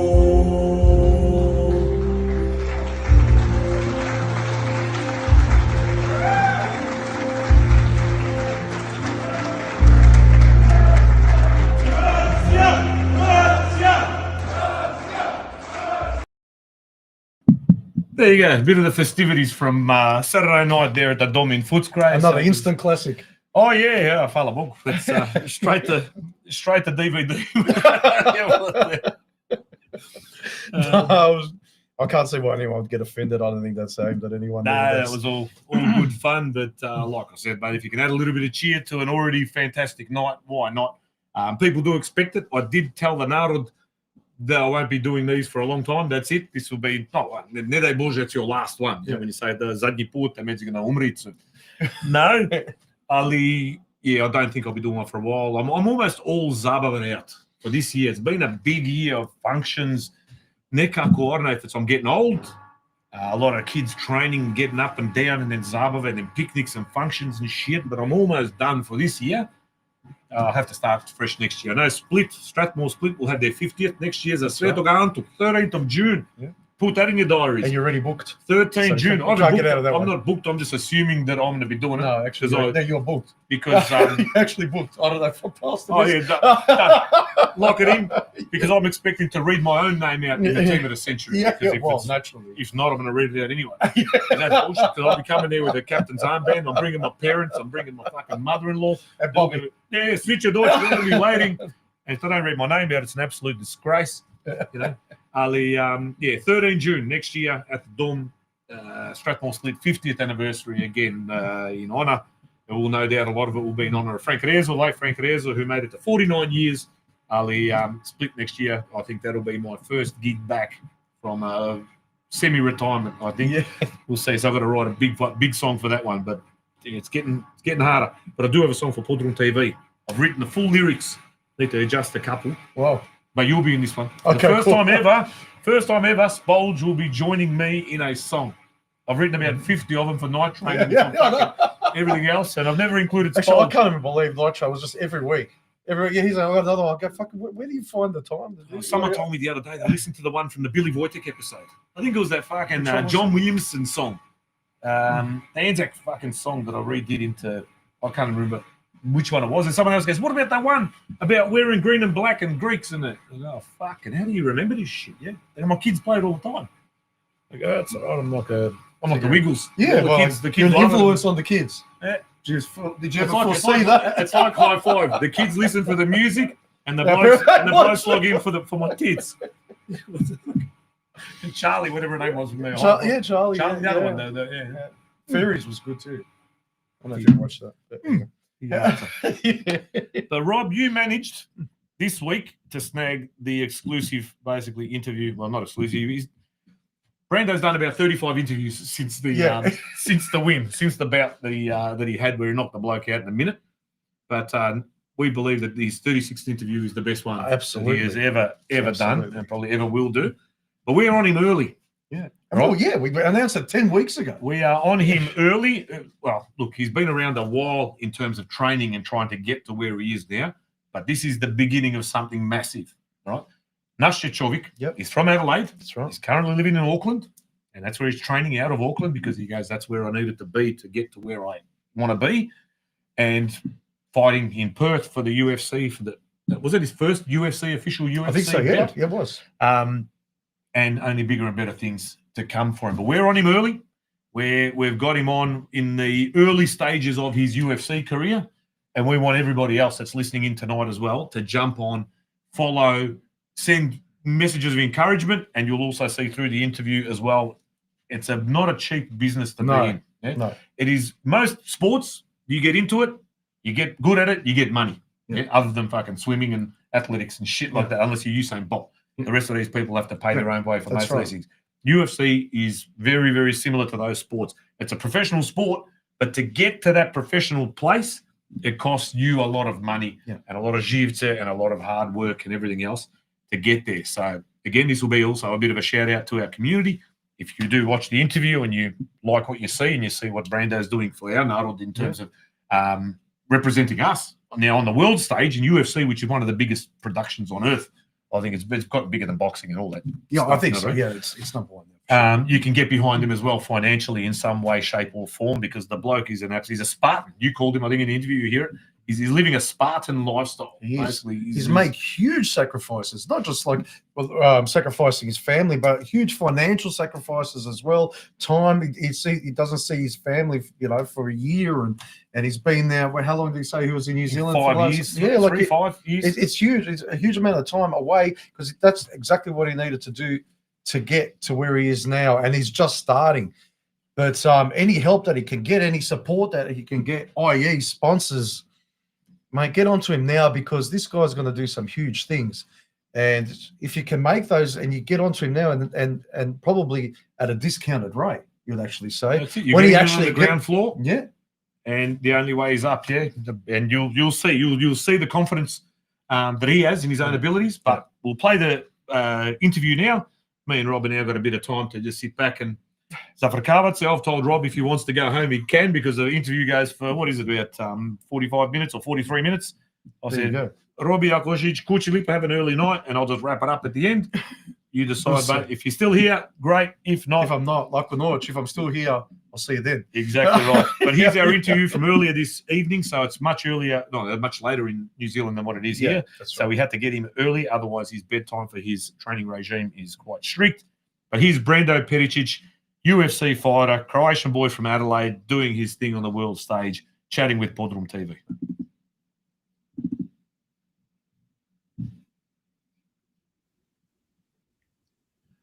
Okay, and like we mentioned in the reel that I released this afternoon, unfortunately not yesterday, which I usually do on a Sunday, we've got a very, very special guest who we have spoken to before tonight's show.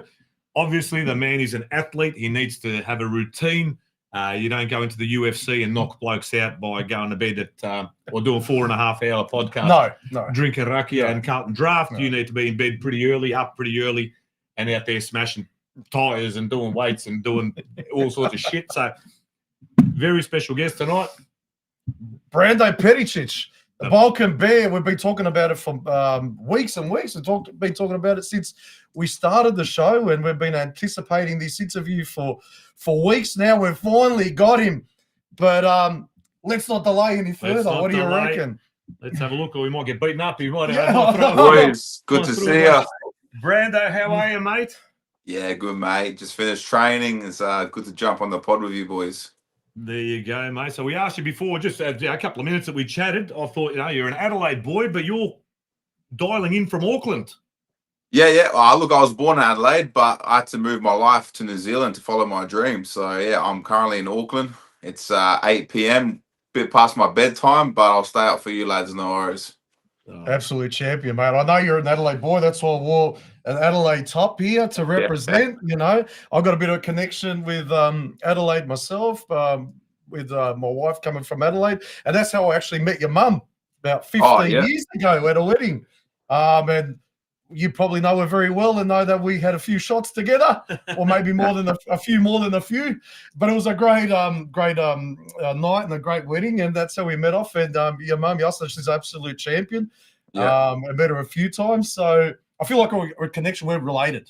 You know what I mean? Oh, we are 100%. We're Croatian, so we actually are related. So there you go. But look, a lot of Crows, I know a lot of my friends circle and that love the UFC. They'll go to the local pub, or if it's some of them might have even gone over to Perth to watch. But most recently, what was it now? A couple of weeks ago, you fought, and then under the banner of the UFC. So not, used to have Pride and used to have these sort of smaller regional promotions and things.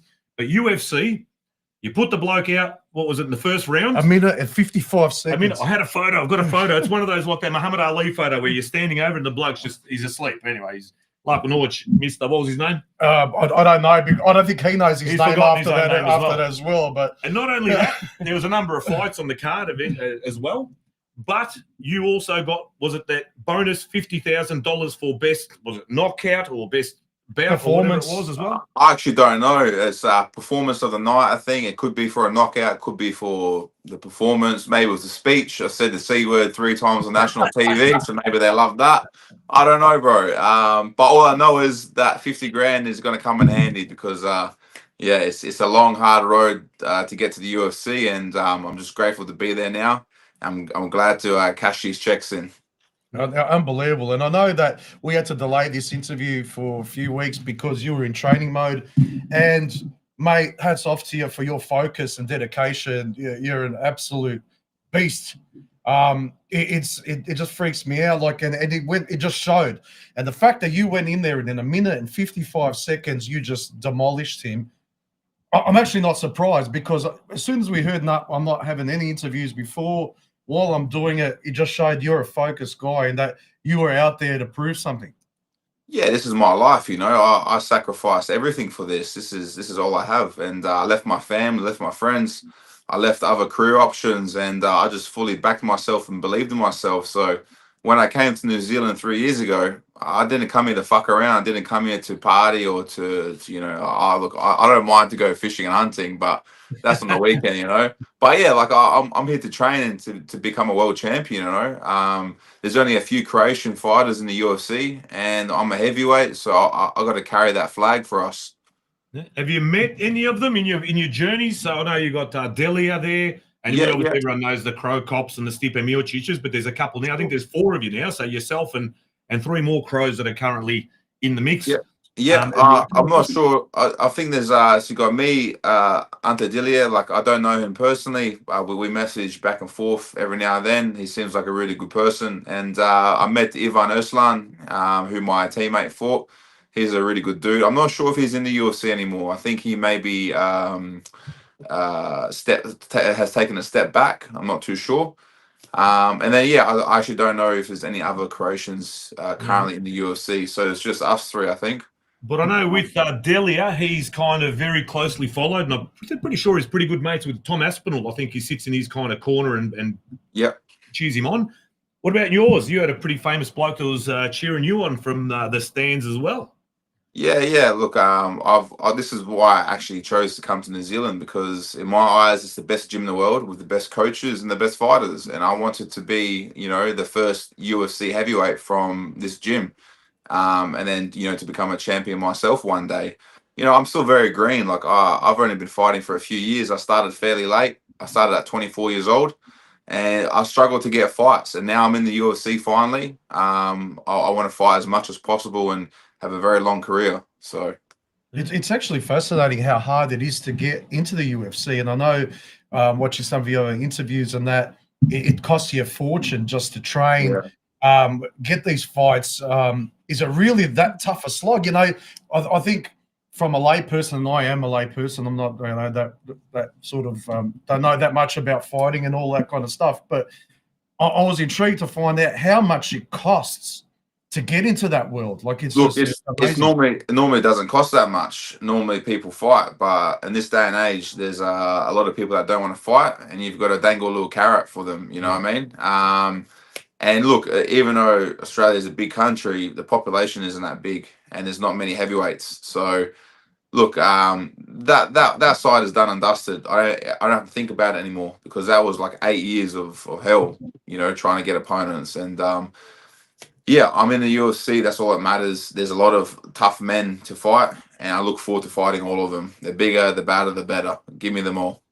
Have you got any indication already of who or when your next opponent and fight might be? Yeah, look, I was actually going to make a few call-outs after my fight, but I had a few other things I wanted to say on the camera, especially those 3 C words. That was important to me. But look, mate, I'm just happy to be there. I'm very privileged and grateful to the UFC, to Dana White, to Hunter Campbell, Mick Maynard. They gave me opportunity. I just needed one. Prove myself. So whoever they give me, I'm gonna be ready for. And yeah, I'm a company man. So. And you're also a very proud Croatian, and something that you do. And I know you've said you come out always with an Aussie flag and a Croatian flag after your fights, but you had a bit of a difficult situation over in Perth with your Croatian flag. Do you want to tell some of our viewers about that? Yeah, look, it wasn't. Look, it did annoy me, but I completely understand. So the Croatian flag I have is very special to me. It's my cousin's flag. He passed away, Andre Surunic. So yeah, that flag is very special to me, and I love that flag, and I always walk out to it. But it's not the original flag. Like it has the gold tassels on the outside, and then yeah, it's like you're not allowed to. The commission won't allow you to walk out to that. You know what I mean? It has to be a basic flag. You know, I put a. Yeah, so look, it's a very beautiful flag, and yeah, I just had to walk out to the Australian one, and that's fine because you know I was born in Australia. I barely speak Croatian, so it is what it is. I didn't really make a fuss about it. I did, but I didn't after. I understood. But I might have told him to get fucked, but no. They're like, oh, cut the, nah. But it is what it is. There's rules for a reason, so I understand. But your background, so how did it all start? Did you start like as a kid was it karate, taekwondo, jiu-jitsu, was it judo? Or just beating up the annoying bloke? The local Woolies down there at Hindley Street just squaring up the blokes in the car park.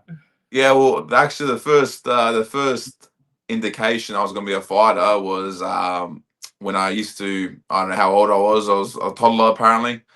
And I used to go up to anyone who came over to the house as a guest, and I'll kick them in the shins.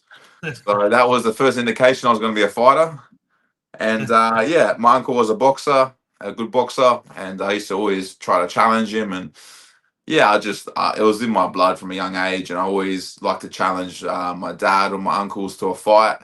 And yeah, just even on the rugby field, I had a few punch-ons, which wasn't good. But yeah, I'm not really into the team sports anymore. I'm more into this fighting. So yeah, and now in Auckland, there, what's the main thing that they train you? Is it the grappling? Is it the striking? Is it the kicks, defense, or you know? Because again, you see every fight is different. You see one bloke in the early days. I remember UFC and Pride. You'd have the guys come out in their white, their karate outfits and shit, fighting a bloke in a pair of lycra tights. Yeah, that's the thing. It's funny you say that because you're not going to believe this, but we actually do hot yoga a lot. So we actually wear the lycra and we do the hot yoga a lot here. So it gets nice and loose and nimble before sparring. And I'm talking shit. But as a mate, you can't believe that. That's mate, I believe in anything. I've seen a lot of shit in my life.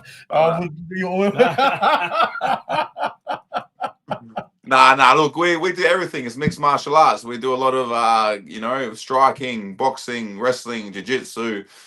Yeah, you got to be well-rounded. And, I consider myself a wrestler.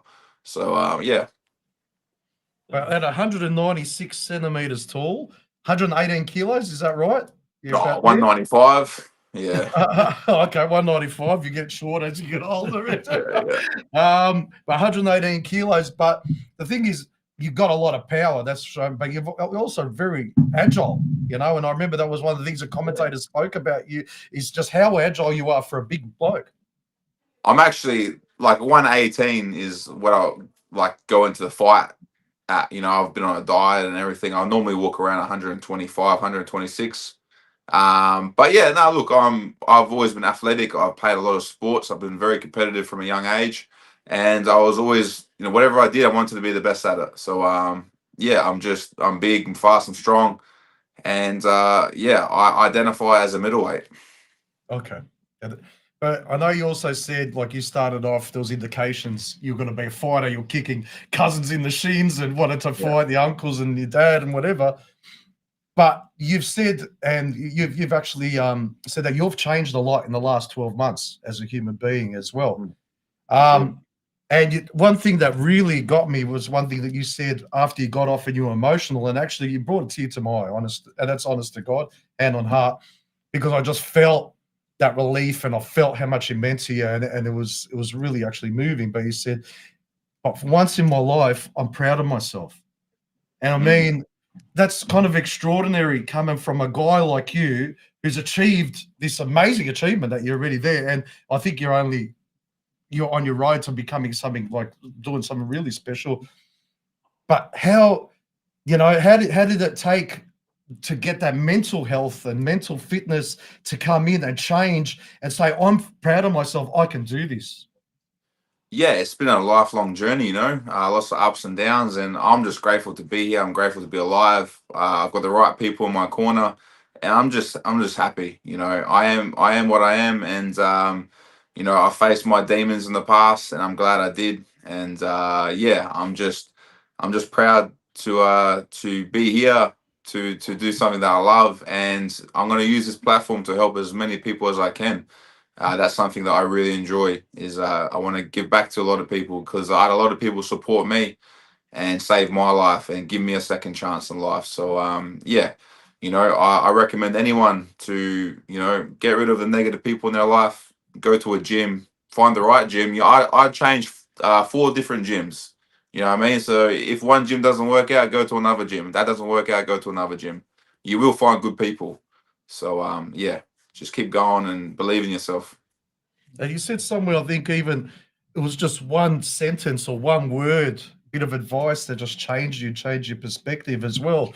And that's what you can do, I suppose, the power that you've got for the youngies out there as well. You know, there might be angry young men out there, or guys that are just full of rage, or, you know, not just guys, but women as well. And they just need that little spark or whatever. What's the advice that you could give them for someone that's turned your own life around? Yeah, you know, if I never went to a gym and did jiu-jitsu, wrestling, boxing, kickboxing, and I didn't compete, you know, like, competing humbles you, because you learn that you're not that tough, and you get humbled, and you learn you know, you just learn how to be disciplined, and you learn how to grow that resilience, that discipline, and that mental fortitude. You know, I never had that growing up. You know, I was yeah, I just didn't have that. So it's something that I had to develop over the years. And I would just recommend them, get to a gym, do some training, any kind of training. It could be weights, it could be jiu-jitsu, it could be striking. Just join a gym, mate. That's the best advice I can give to someone. Actually do. Not sort of wallow in something. Get out there and actually physically do something about it. Yeah, for sure. Like, we've got great programs here as well. Like, we've got a program in New Zealand called Alta. So it's basically, it could be mums, dads, accountants, doctors, teachers, just anyone, and they join a 20-week program and they learn how to be a fighter. They train like a fighter twice a day, and then they have a fight at the end of it, and they learn so much about themselves. And you can see that the change in people, it's amazing. So I recommend everybody to have a fight in their life, but in the cage with referees and not on the street. Yeah. You know So what I mean? not like you're in Auckland at the moment. You didn't your first bout wasn't putting some bloke's head through a jukebox in a bar. not like Jake the Muss. Nah. Not like Jake the Muss. Not advising anyone to make anyone eggs. Don't make any man eggs. Played the wrong song, so you put his head through. I make my own eggs, brother. Don't worry about that. I don't need no woman to make me eggs. How many eggs a day would you eat? Me, it's funny because I was actually just thinking about it today. I'm like, fuck, I eat a lot of eggs. I eat about 18 a day. 18 eggs. Yeah, I don't cook them either. I just drink them. I just can't be fucked cooking them. So It reminds me of that scene with Rocky when he's, when Doing he the was big- just putting it yeah, in the 6 in the glass. morning, 6 in the afternoon, 6 at night. Wow. Beautiful. So you recommend eggs? And my 8-year-old is now doing 3 hard-boiled eggs pretty much every morning. He's on Yeah, some look, sort of egg. He's do the hard boil because you might get salmonella if you have it raw like me. You don't want that. You can do it the safe way like that. So he's a tank. He looks like a bear as well. That's his nickname, Tommy the Tank. But yeah, he's on the egg diet big time. Mate. I don't know where he's been, what he's doing, but he might get to 195 and 125 kilos. There you go. I reckon at 16. But tell me, Croatia, have you ever been there? You ever been on a holiday or visited? Yeah. Look, man, it's basically my third home. I used to go every year or two. I've been there 3 times in the last 5 years. I went there December last year. I spent Christmas there. So yeah, mate, splits my home basically. Got a lot of family there. Got a lot of family on the islands in Zada, and then we've got a lot of family in Bosna in Gradačas as well. So there you go. I was there for Christmas as well. I was in Zadar at Christmas as well, so I might have even wandered past you there. And you probably didn't because I was in Split with a bloody dislocated thumb, doing fuck all. So.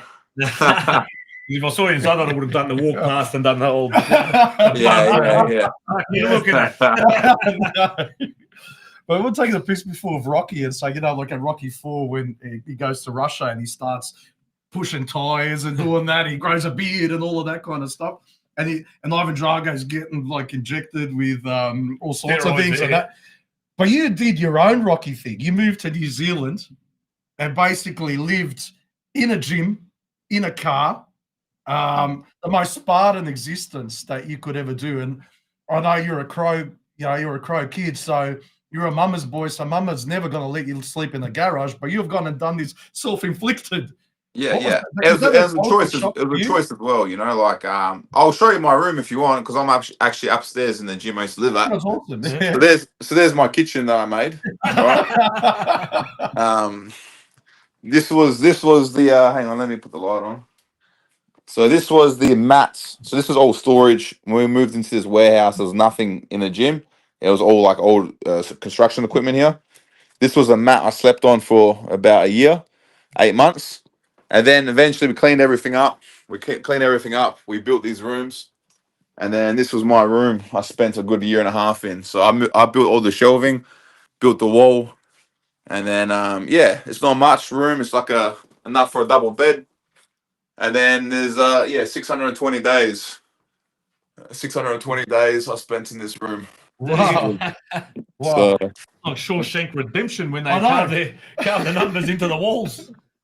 basically, mate, look, there's a lot of hard times here, lonely nights, missing family, with injuries as well, fights falling through. So went for a lot of stuff, adversity. And it made me stronger. I got to learn about myself. And I wouldn't change a thing, mate. And yeah, it's just been a blessing. This is the fighter's life. There's so many fighters that live like this. And to tell you the truth, it makes you hungry.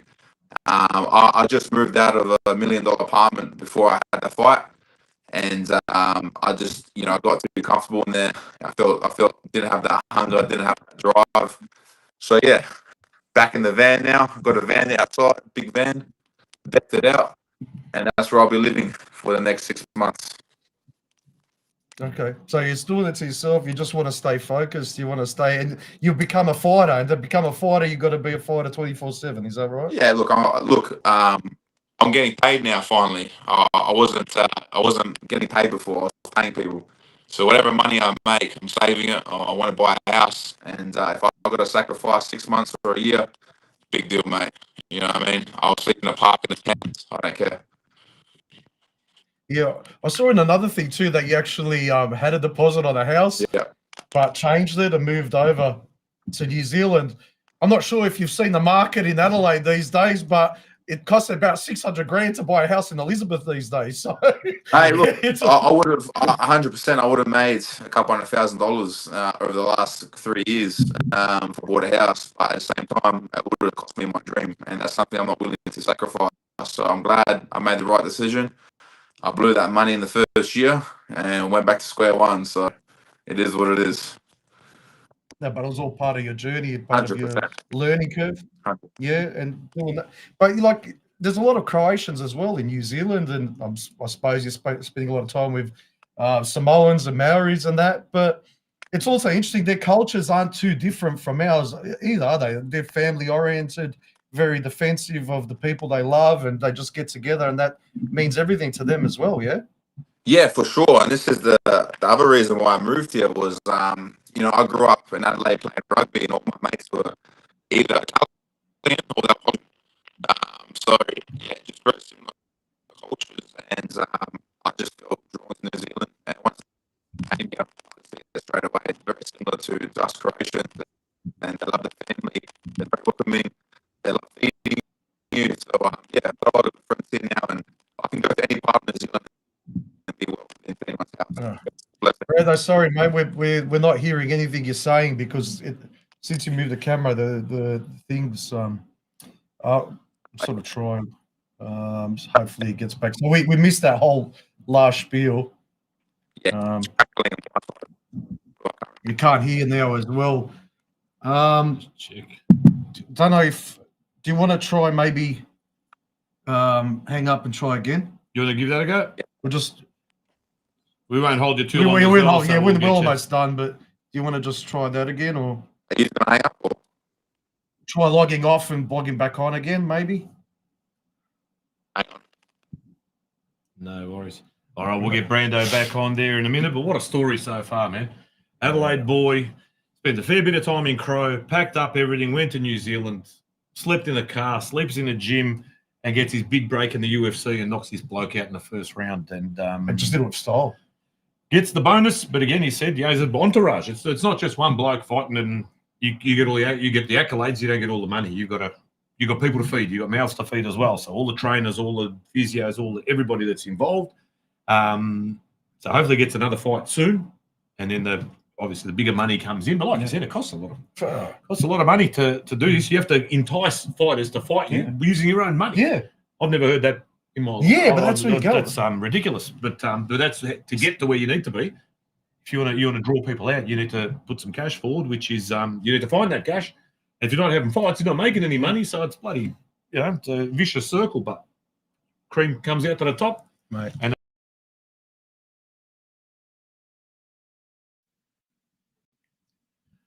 okay, and like we mentioned in the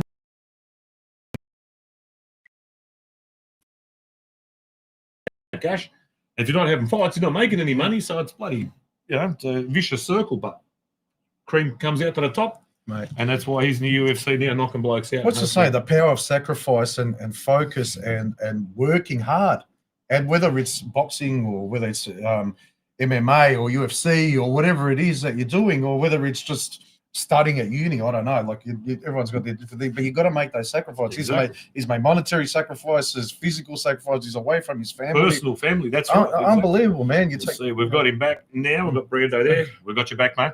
Yeah, that's better. Oh, much better, mate. Clear Yeah, as. sorry. So you were talking about that you started off playing rugby in Adelaide, so you spent a bit of time with Maoris and Samoans and stuff. Yeah. And then from there, it went. Yeah, so basically, I grew up playing rugby, and a lot of my friends were Italian or they were Polynesian. So, when I came here, it was the right decision, because the culture here is very similar to what it was for me back home. Very family orientated. You welcome people in, you feed them, and it's just, it was like a big family vibe. I was going to go to America and train. I was going to go to Europe and train, but for me, it's a 4-hour flight back home to Adelaide, and I'm nice and close to them. So, I see my family. It'll be good. You might get Klapa Samoana, if you've seen or heard of them. Yeah. To do the intro, have it when you're coming into the ring, have them sing your intro song like what they had Thompson for Hrgovic, the boxer. Yeah. Sang live in the sure. ring that he came out. You can get that. It's a perfect blend of Polynesian, Crow, and New Zealand, and all mixed into one. I mean, my dream is to have Thompson walk out for me, with me for a fight. I'm picturing in my head, visualizing me fighting a split or in Zagreb for a title or defending a title, and then Thompson there with 30, 40,000 Croats, it will just go off. So that's what I go to bed at night time dreaming about. There you go. Well, That's later, mental. That's what a picture that would be. Imagine the flares, the flags. Fuck. Oh my god. well, I'm earlier there, in the brother. show- I'm there. Hey, I'll tell you what. We've had some great after parties and experiences with Israel for when he's, been champion and traveled and stuff. But nobody here, even Israel Volkanovski, nobody here has experienced a Croatian after party, mate. I'm telling you now, when I win a world title and my team's with me, they're gonna get a shock, mate. We're gonna jump on a double-decker bus and we're gonna get driven around the city and it's gonna go off. And he will go off. I'm sure of it. And I'll be right behind you, mate. Yeah. Going off myself. I'll just be like, oh, bro, can you translate for me? I can't speak. No. No, you're going to understand everything anyway. Yeah. It's all going to be non-verbal. Because this is pre-recorded. Earlier in the show, I have mentioned I was at a function on Saturday night down in Footscray in Melbourne's West, and we had a bloke that's very close to Thompson who dropped some information saying that it is highly likely that he will be touring Australia at some point next year. Wow.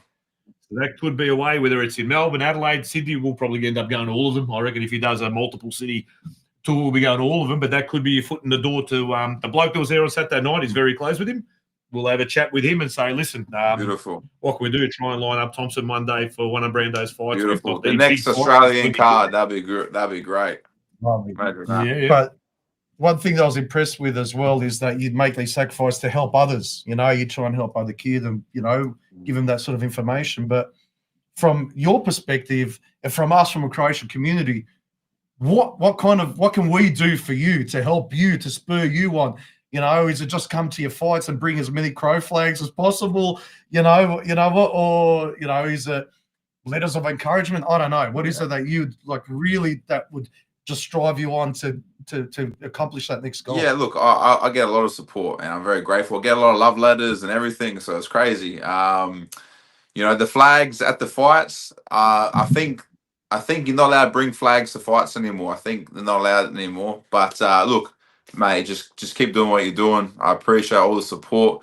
If you want to do something for me, you can go to walkwithoutfear.org. Sorry, walkwithoutfeartrust.org.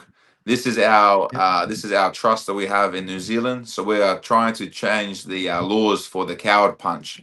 They used to call it a king hit, but now it's nothing kingly about it. You're trying to kill someone basically. You hit them from behind. We lost a teammate a few years back, and Australia has done the right thing. They've changed the laws. So if you do that to somebody, street violence, you're gonna get 10 years jail, mate. But here, the laws aren't like that. So you can basically hit someone, kill them, and get away with it. And, we lost a very close friend and a father and a son. So we're trying to change that. And if anyone wants to support, just go to walkwithoutfeartrust.org. And I'd be greatly appreciated. Walkwithoutfeartrust.org. 100%. We'll put that up on the screen. Make sure all the viewers can get behind that and support that for you. Yeah. Absolutely. It's just a tragedy, There's been so many, the last couple of months there's been 3 people or 2 or 3 people killed from street violence, and it's just not necessary. So we're trying to raise funds to go around to schools and educate kids, about the effects of this, So, and that's why I'm always trying to direct people to mixed martial arts gyms to learn how to defend yourself and also learn what, the consequences are, what you can do to somebody, because I've been in street fights before and there's nothing good comes out of it. I've been hit in the back of the head. I'm lucky I didn't die. So, yeah. There you go. But you can see it now ticking across the bottom of the screen. Walkwithoutfeartrust.org. Thank you. If anyone wants to jump on, help out. Again, we've got it down here in Australia as well, the Pat Cronin Foundation. That was as a result of a king hit of a young man here in Melbourne, I think many, many years ago, and they do some great work as well. So it's just education. We've got a lot of young men. I was at the Croatian soccer tournament at the Gold Coast only a couple of weeks ago as well. We've got a lot of young blokes. And according to some research, Crows have got the second highest amount of testosterone of men on Earth. I think the only one ahead of us was like Kazakhstan or something like that. And John Chach said through, we've got second highest. So we're and we're temperamental, especially us from the coast, where we're a bit more temperamental than others. And then you said you can throw a bit of Boston in there as well, and that's a pretty fucking crazy mix. That brings a 3-inch cranium. So it's good to educate and say, channel your anger, whatever it might be, into something constructive, and be that boxing. We've got some people now here in Melbourne as well. We've got Philip Vulic, who recently won a title in just straight up boxing. We've got others probably in the background working away, trying to get the break. So encourage, especially. You did say there's some women with rage. We know definitely two some women out there with some anger issues. That's for sure. Oh mate, usually it's not fists; it's a wooden spoon. I've been hit over the back of the head a few times. Yeah, but channel out, get them to have a look at walkwithoutfeartrust.org or any other, and encourage them to go down to the local gym. Like what Brando said, mate, it's an avenue. It's a release valve. And also teaches you, if you've got the right people around you, like I said, if it's no good, go to the next gym, and find those people that have the values that you're after, and they'll teach you something at the end of the day about being a human and also doing what you want to do, whether it's jiu-jitsu, wrestling, judo, etc. Yeah, so that's fantastic. I appreciate that. Were you named after Marlon Brando by any chance? I was, and I just became a godfather, so I'm very happy. I was going to say, you could be Coon Petter. Yeah. That could be the nickname. You're the Coon. The godfather. You're the Coon. Wait, that's actually a great name. I like Brando, that. Coon the Petter. godfather, I reckon that's a good. I was thinking about that all day. I should be marketing, mate. I don't know. Nah, look, mate. Hey, maybe you can be my new, marketing manager. Give me some sponsorships. Beautiful, mate. Mate, you're doing very well, mate. Look, you don't want me to fuck you up, believe me. But what I say is, you've just started. I feel like you're just on a quest now to achieve something. What's the dream, mate? What's in store for young Marlon Brando Peric? Mate, look, I've got the world's my oyster. I've just started, like you said. I've got many dreams, but obviously, I want to become the UFC heavyweight champion of the world. I want to hold that belt. I've got a lot of other dreams after that, but look, I want to be one of the best ever, and I truly believe I can do that. And people think I'm great now, mate. I've just started. I've only had a few fights. Each fight's gone for a minute, 10 seconds, 20 seconds.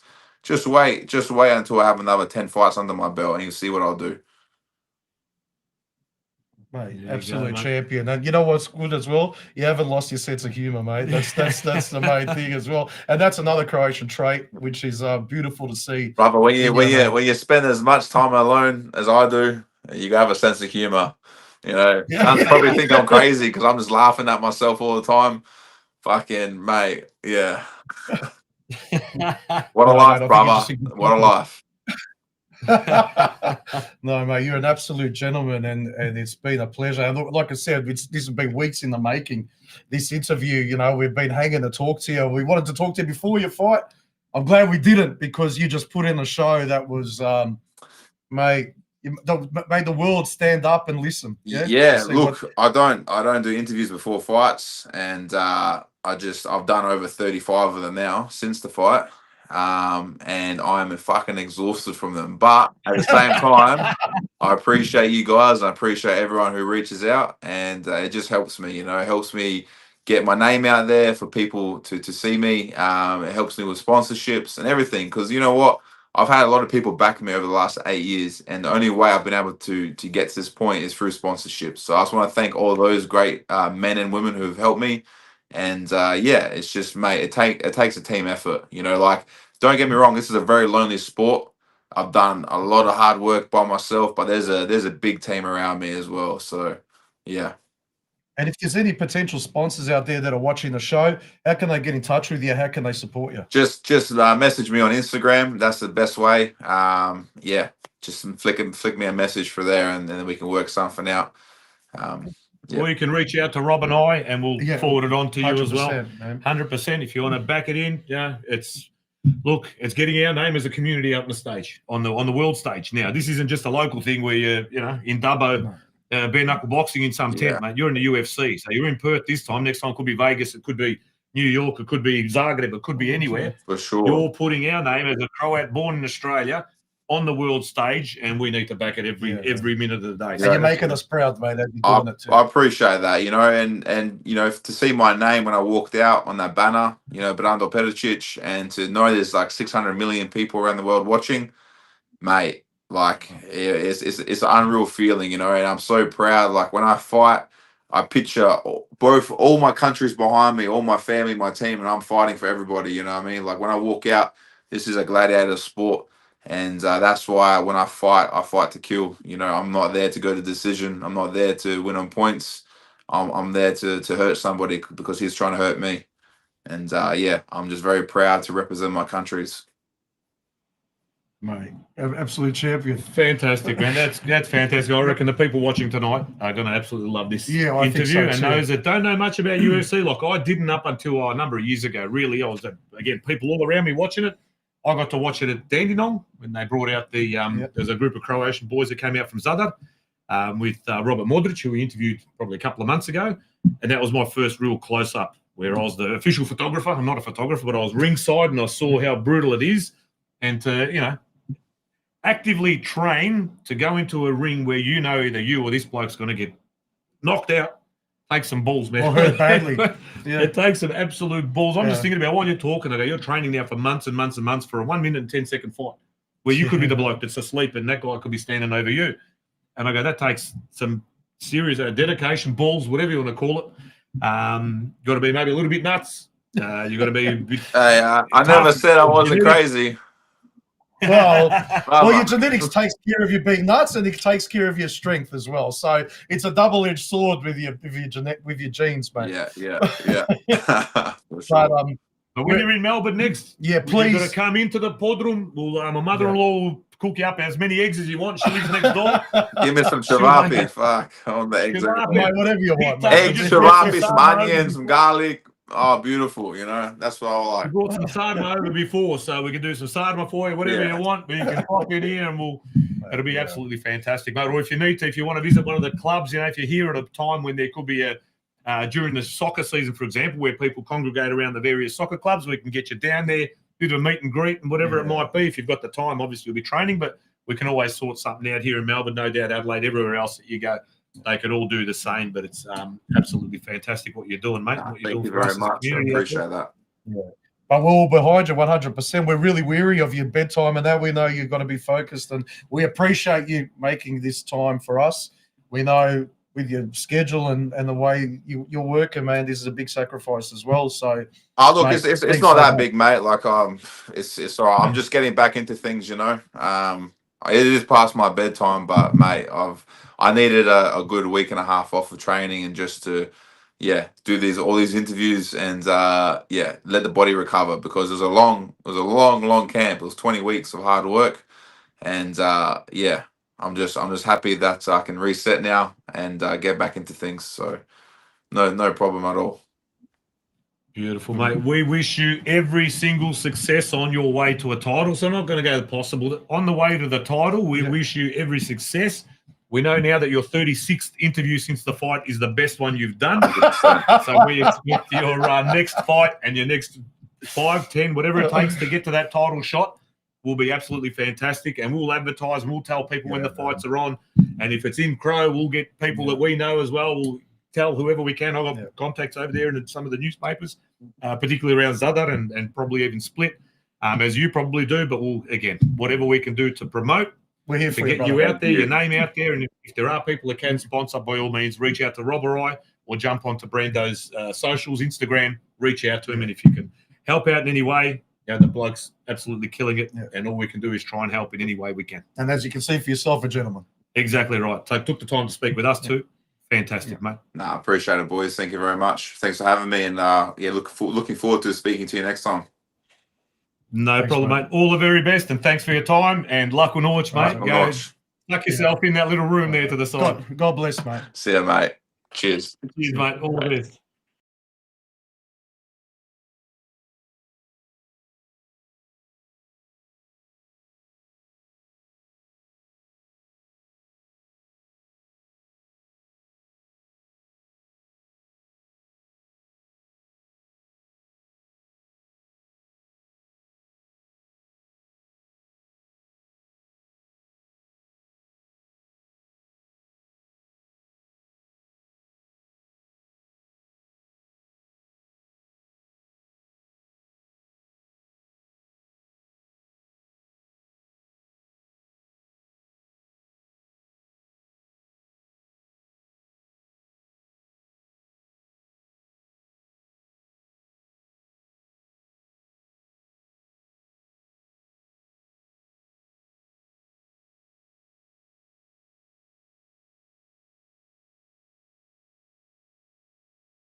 Sound is back. Oh, here we go. So that anyway, but everything that we said before was absolute rubbish anyway. So we'll just start again anyway. That's it. We're just bagging people. We're just bagging people that are sending us messages about being mute.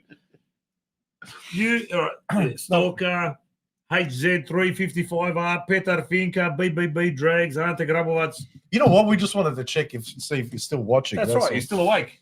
But no, we're just talking boys. about that with him and what a gentleman he is and how focused he is and the sacrifices he's made. I mean, you talked about that, which is just incredible. You said about like a friend of yours, a 55-year-old that's about to run a marathon and sacrifice. He took it to the next level. Guy's been living in New Zealand for how many years? Living in you saw what he was living in, and if he wasn't sleeping there in that mattress, are you serious? I couldn't even take a nap on that thing, let alone sleep on that thing every night for 8 months or whatever, or sleeping in his car. I think he had a Yaris, and the guy's 195 centimeters tall, sleeping in the Yaris. I mean, that's a guy who believes in what he's doing, and he's there to represent, and he's just humble and the humility was great. It's palpable, and seeing him that he just wants to do the right thing, not only by himself, but all the people that have supported him in the community and his sponsors, which is another big thing as well. He's had sponsors, and how difficult it is to live just these days, how expensive life is, But imagine doing what he's trying to do. The guy needs tens of thousands of dollars, but I mean, if you know anyone that's willing to give a little bit and sponsor this guy, you see it's a worthy cause, because you know what, this guy's going to go far. I think this is only the beginning. It's like I said, mate, get on the ground floor. Only way is up, and you get on board now if you're able to sponsor in any way, whatever it might be. Yeah, so it might be a big business, a small business, or whatever. But if you love UFC and you've got a bloke from Australia who's one of ours representing us as an idol there. So what he talked about was the flag, yeah? And what you said, the controversy about the flag was the tassels. The tassels that you get on the outside of a flag sometimes. And then all the old crow flags that, remember starting Mr. Boschnak pork when he used to sell at Clifton Hill. My God. They just had the tassels down the one side, the short edge there on the outside. But then we looked up now, what's the protocol for flags, and there's all sorts of shit happening. Got to take the call. Yeah, sorry.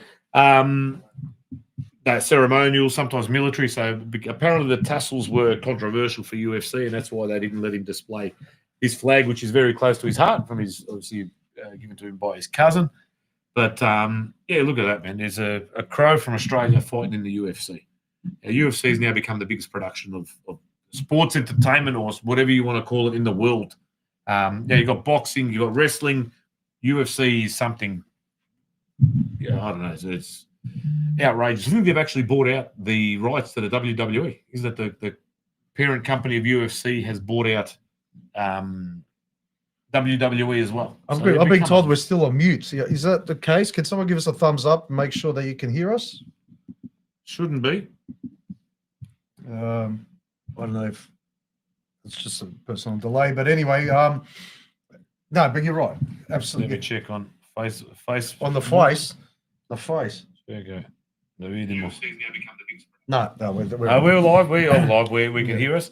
But yeah, like you said, Ben, the bloke puts in the hard yards. He did win that 50 grand for the best fight or best knockout or whatever of the night, but 50 grand probably doesn't cover nishta of what he's had to put in, because there's an entourage. You got a box, you got a trainer, you got these other physios and whatever else, and the gym and people that you've got to spar with. And like you said, I can't believe he had to pay, or you have to offer money to entice people into a fight out of your own pocket. I know. Which just so he can prove himself, to say, I'm ready to get into that UFC competition. Yeah. So the sacrifices he's gotten just to get to that point. And you were talking about Stephen Bradbury, I think, at one point, and saying, like, people were just saying, oh, like how everyone fell over. Just see the end product. And they saw that, but they didn't see the sacrifices he made just to get to the Olympic Games. The guy had to be a half decent skater just to get make there. a final ice skating as an Australian in a desert country. Yeah, but this bloke from Adelaide to New Zealand, he's tried multiple gyms and he's finally landed somewhere. But Israel that he's talking about, Israel Adesanya, is that his name? He's a famous UFC fighter. You watch some of the clips behind the scenes from his fight.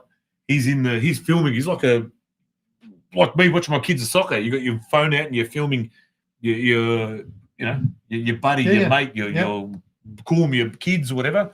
Yeah, and he's a massive name in UFC, Israel Adesanya. And he's in his camp there. He believes in him. So if someone like that's world renowned, the world champ, believes in him so much, well, who are we to disagree? Exactly right. So the only way, hopefully, is up. But we're getting some now. The same people that said no sound, now we're getting the thumbs up. Yeah, all good. Ante Graovatz is still on. Sound said, sure, yeah. Sound is on. TKO. I'm surprised no one's come out and said it was better when the sound was off. No, but like honestly, it was wrapped to finally actually get him on the show after all these weeks. Something different as well, you know, like the UFC. You see the guy. The guy's a beast. He's a beast. You know, you can imagine that coming out like in a sit, like the arms were like, Boże such one. So Lecce, 18 eggs a day, man. 18 eggs. You know how much eggs cost these days? You can sometimes can't even find him in a supermarket. That's where he's 50 grand with. He's going to pay fucking back the Steggles for the eggs. Yeah, but someone that is listening in and told us there's no sound, etc. Robbie Yakovljevic. So our good old buddy Stocker, who he's been very prolific in, particularly on Gmail. Robbie's one of the few that actually contact us on that Gmail at Podroom. Rob's mailbag. What's Spolger's mailbag? Podroom. Do you actually check that thing? Nothing.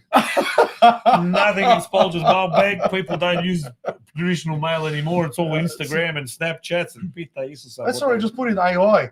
Just get AI to send something to them. That's AI right. and see. Robbie sent through. Hi boys, just letting you know the pledge of sponsorship has been made, so you can start plugging the pizzeria again. We'll plug it any time of day. We'll plug it anyway. I think. Thanks to the people who have come down and to all that have said they are coming. I'm waiting. So we need to organise, I reckon, a night down to Garfield. What do you reckon? I've been to Garfield many times. Definitely going to go there. We're going to go and have some pizza. Pizzeria 3814, the best in Garfield and the Gippsland region. Keep up the good work, guys. So thank you, Robbie. Mate, you know what? You got to let me make one. Can you? I can make, mate. You're going to be surprised. And we're going to film it and we're going to put it on the show. You're going to do the old Bartiskori. Hochu.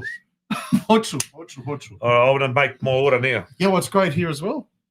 That Brando's mum, Jasmina Peric, is watching. Great interview. There you go. So proud mum there. Mum, thanks for watching. But you should be very, very proud. Absolutely proud. Your son's a champion. There you go. And in between all of the training and everything else, he gets back to Crow. So 3 times in 5 years. That's pretty decent. I've been twice in 7 years or something like that. So 3 times. And he's obviously become accustomed to the place, but he goes everywhere. Split, he said, Zadar, the islands, Gradačac, which is a place you don't hear about too much as well.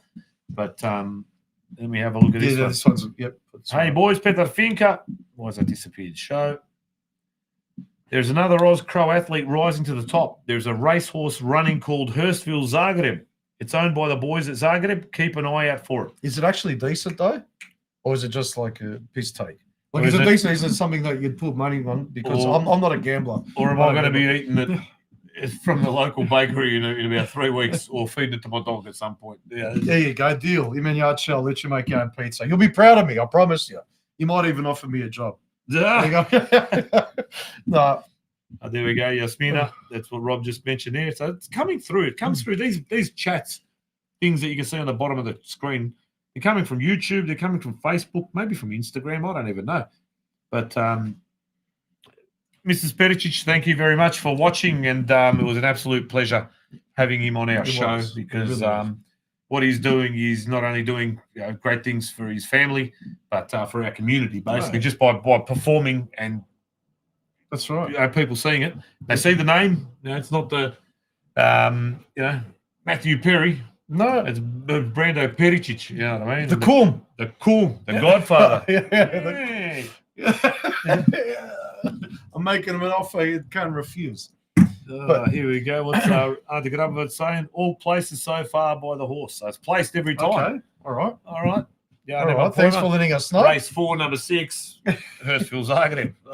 All right, there you go. You heard it here first on PodroomTV. Get on it. Yeah. And I think there was also something mentioned on Saturday night. There's something running on Wednesday. The Gang, I think the horse is called. The Gang. I've no idea too much about it, but Croatian owned. The Gang Wednesday. I don't know if it's running in Bendigo or one of those sort of regional towns, but keep your eye out for that one as well. It's owned by Nashi Yudi. As was Maccabi Diva. There's a lot of Croats involved in that whole thing, Page family. Mama Fire. What did Mama Fire win? The what's that one in many ponds? Yeah, out there. Cox Plate. Was it the Cox Plate Mama Fire one? Puno me pitaš. Yeah. Previše. I believe everyone knows because the 3 times in a row. Yeah, the silks of the wall look like the Crow national top from like 2001. Ali, maybe get Mr. Santic on one day if we can get a hold of him if he's. Could get Dean Lucan on. They're from the same town. I'll try to find Dean And Lucan. he's another boy. He's there from. He's another islander there, the tuna fisherman. Where's he from? Is he from Lucan? Dugiotok. Stella, if you're there, let me know. He's You know where he's from. Dugiotok somewhere. The Sons of Sali might know where Dean Lucan is from. There you go. But Dennis Knežević just sending out a hi to Tony Kulchek. Don't even ask me. Tony's in the doghouse, mate. Tony's in the doghouse. And he ain't coming out for a while, I reckon, after Saturday night. Speaking of that, on Monday, there's the AGM at the Knights. Get out there if you're a member. If you're not a member, become a member. And go there. I don't think you've got voting rights, but not on your first year. But should have received your paperwork in the mail and also via email, etc. So if you're not there, you can send a proxy in. Ali. Yeah, and not just the Knights, get behind all the clubs, you know, like whether you're a Dinamo person or Dandy or Sydney United, Canberra, Croatia, Connor, Fremantle, Guelph, whatever. Get in, become a member because the memberships, I know we don't generally have a huge culture of memberships within the Croatian clubs. People just used to rock up and buy a ticket, whatever, because I don't know. It's just it's just a cultural thing. I think it's not a tight thing because people go and leave half their wage at the bar. But you know, but it really does help the clubs, and it also gives you a voice and gives you in there. You know, once a year, going at least to the AGM and hearing what the board's done and or not done in some cases, and you know, getting an opportunity to have your voice heard. So get out there, become a member of all your respective clubs. It's a right thing. Bulge, Dennis is asking, will the show be on next week? Now, we had a brief discussion about it. We haven't really come to a conclusion. Rob won't be able to do Monday. I can't do Monday. Tuesday, maybe. We'll let you know. If not, it may not be. We may have another. And then what's the week after? Is it the week after Cup weekend? Cup Eve? No, still not. Oh, it's the 13th today. Because I'll be the 20th. On Monday, the 20th. There'll be the 27th. 27th. No, so no, Cup week's the week after that. All right. We may be on, we may not be on. We can't tell you for certain. Know. And we don't know how long we'll go for this year, but we've talked about maybe, look, if we do, what is now, episode 14, if we go to early December, we can do, it'll be 20 episodes. I to je brglave. To next year. Maximum, evo, nećete dobiti više nego, evo, evo, this one. We need a break too. You know what? Like you're saying earlier on, tired, man. Okay, you get to October and you get tired. Umoran sam prijatelju. I od žena, I od vina umoran. I'm not even drinking. Well, no, I'm just lying. One beer. Is it one? You got two? No, I had two. 2 beers, eto, to ti je. Been a quiet night, ljudi moji. 10 o'clock. Sutra je radit. You can watch the rest tomorrow if you've already gone to sleep. Ali, thank you. We'll let you know if we'll be on next week. We hope you enjoyed the show. Thank you to Ante Graovatz, Buco from Canberra, and Brando, who interviewed earlier in the evening before we went live. Keep an eye on what he's doing. Keep an eye out on what Sydney Croatia and Canberra Croatia are doing in the Get out to a Australian game too. If you can go and support them, get out there and support them. It's good, you know, hearing Croatian voices and chants out there. It's nothing better. That's what Australian soccer deserves. Yeah, representing us on the national stage. Kako nas mrze, unbelievable. You see some of the comments there. I'll nas never let. But I did bump into you. Actually, you're the one. So again, tangents here. We go. 10 o'clock. We're gonna wrap it up. Sorry, that was my fault. Mrs. Grgic, I saw her at the Zabo at the Dome, and she was the one that mentioned to you about the about the commentary that I was making during the live feed from the tourney on the Sunday night. And I was incredibly proud too. You were proud? I was there. I was proud. We had a disclaimer last night, but I saw her in person and she goes, but that's Did she give it to you verbatim? Yeah. Exactly what you said, because it was beautiful. It flies. I said, I did. Well, maybe it was a bit overboard. And I said, yeah, man, my mate. She goes, no. You said, yeah, man, my milu, mate. And she did. And thank you for reminding me of that one. But I did get a little bit carried away and emotional. But she goes, but that's what they used to say. Oni nas slušaju. Oni nas gledaju, oni nas slušaju. And if they slušaju, hopefully they got a good earful and they understood where we were coming from. But well, they've left a few kind words for us. That's right. Throughout. So it's guilt. Ali dobro. Nema veze. Ljudi moji, 10 o'clock. Rose, if you're watching wherever you are down at the forum tonight, she's gone out. So now tonight's she's gonna be singing. Oh, she's singing, she reckons, but then I'll start texting her. Make sure you don't drink too much. Make sure you don't fucking stay out till past fucking 11 o'clock. You got to take the kids to school and shit. Get to bed, don't drink anymore. Man, Spol's going now. He's only had 2 beers, so on what he could run home if you wanted to. And look at me. Here's the thing. You know, so I'm ready to get in that cage. We'll let you know even if Rob can't make it next week, and maybe we have just a shorter episode. I might just go on my own. If we can find a guest, we still don't even know who we're going to get, but we will put it out there. We'll see if we can find somebody appropriate to jump on board, have a bit of a chat, and there'll be plenty happening during the week. Make sure you get out there, support our club, support our everything. Folklore, Crkva, go to mass, go to wherever you can, help out when you can. I mi se vidimo. If not next week, very, very, very soon. But thanks for joining us once again for episode 14, Podroom TV.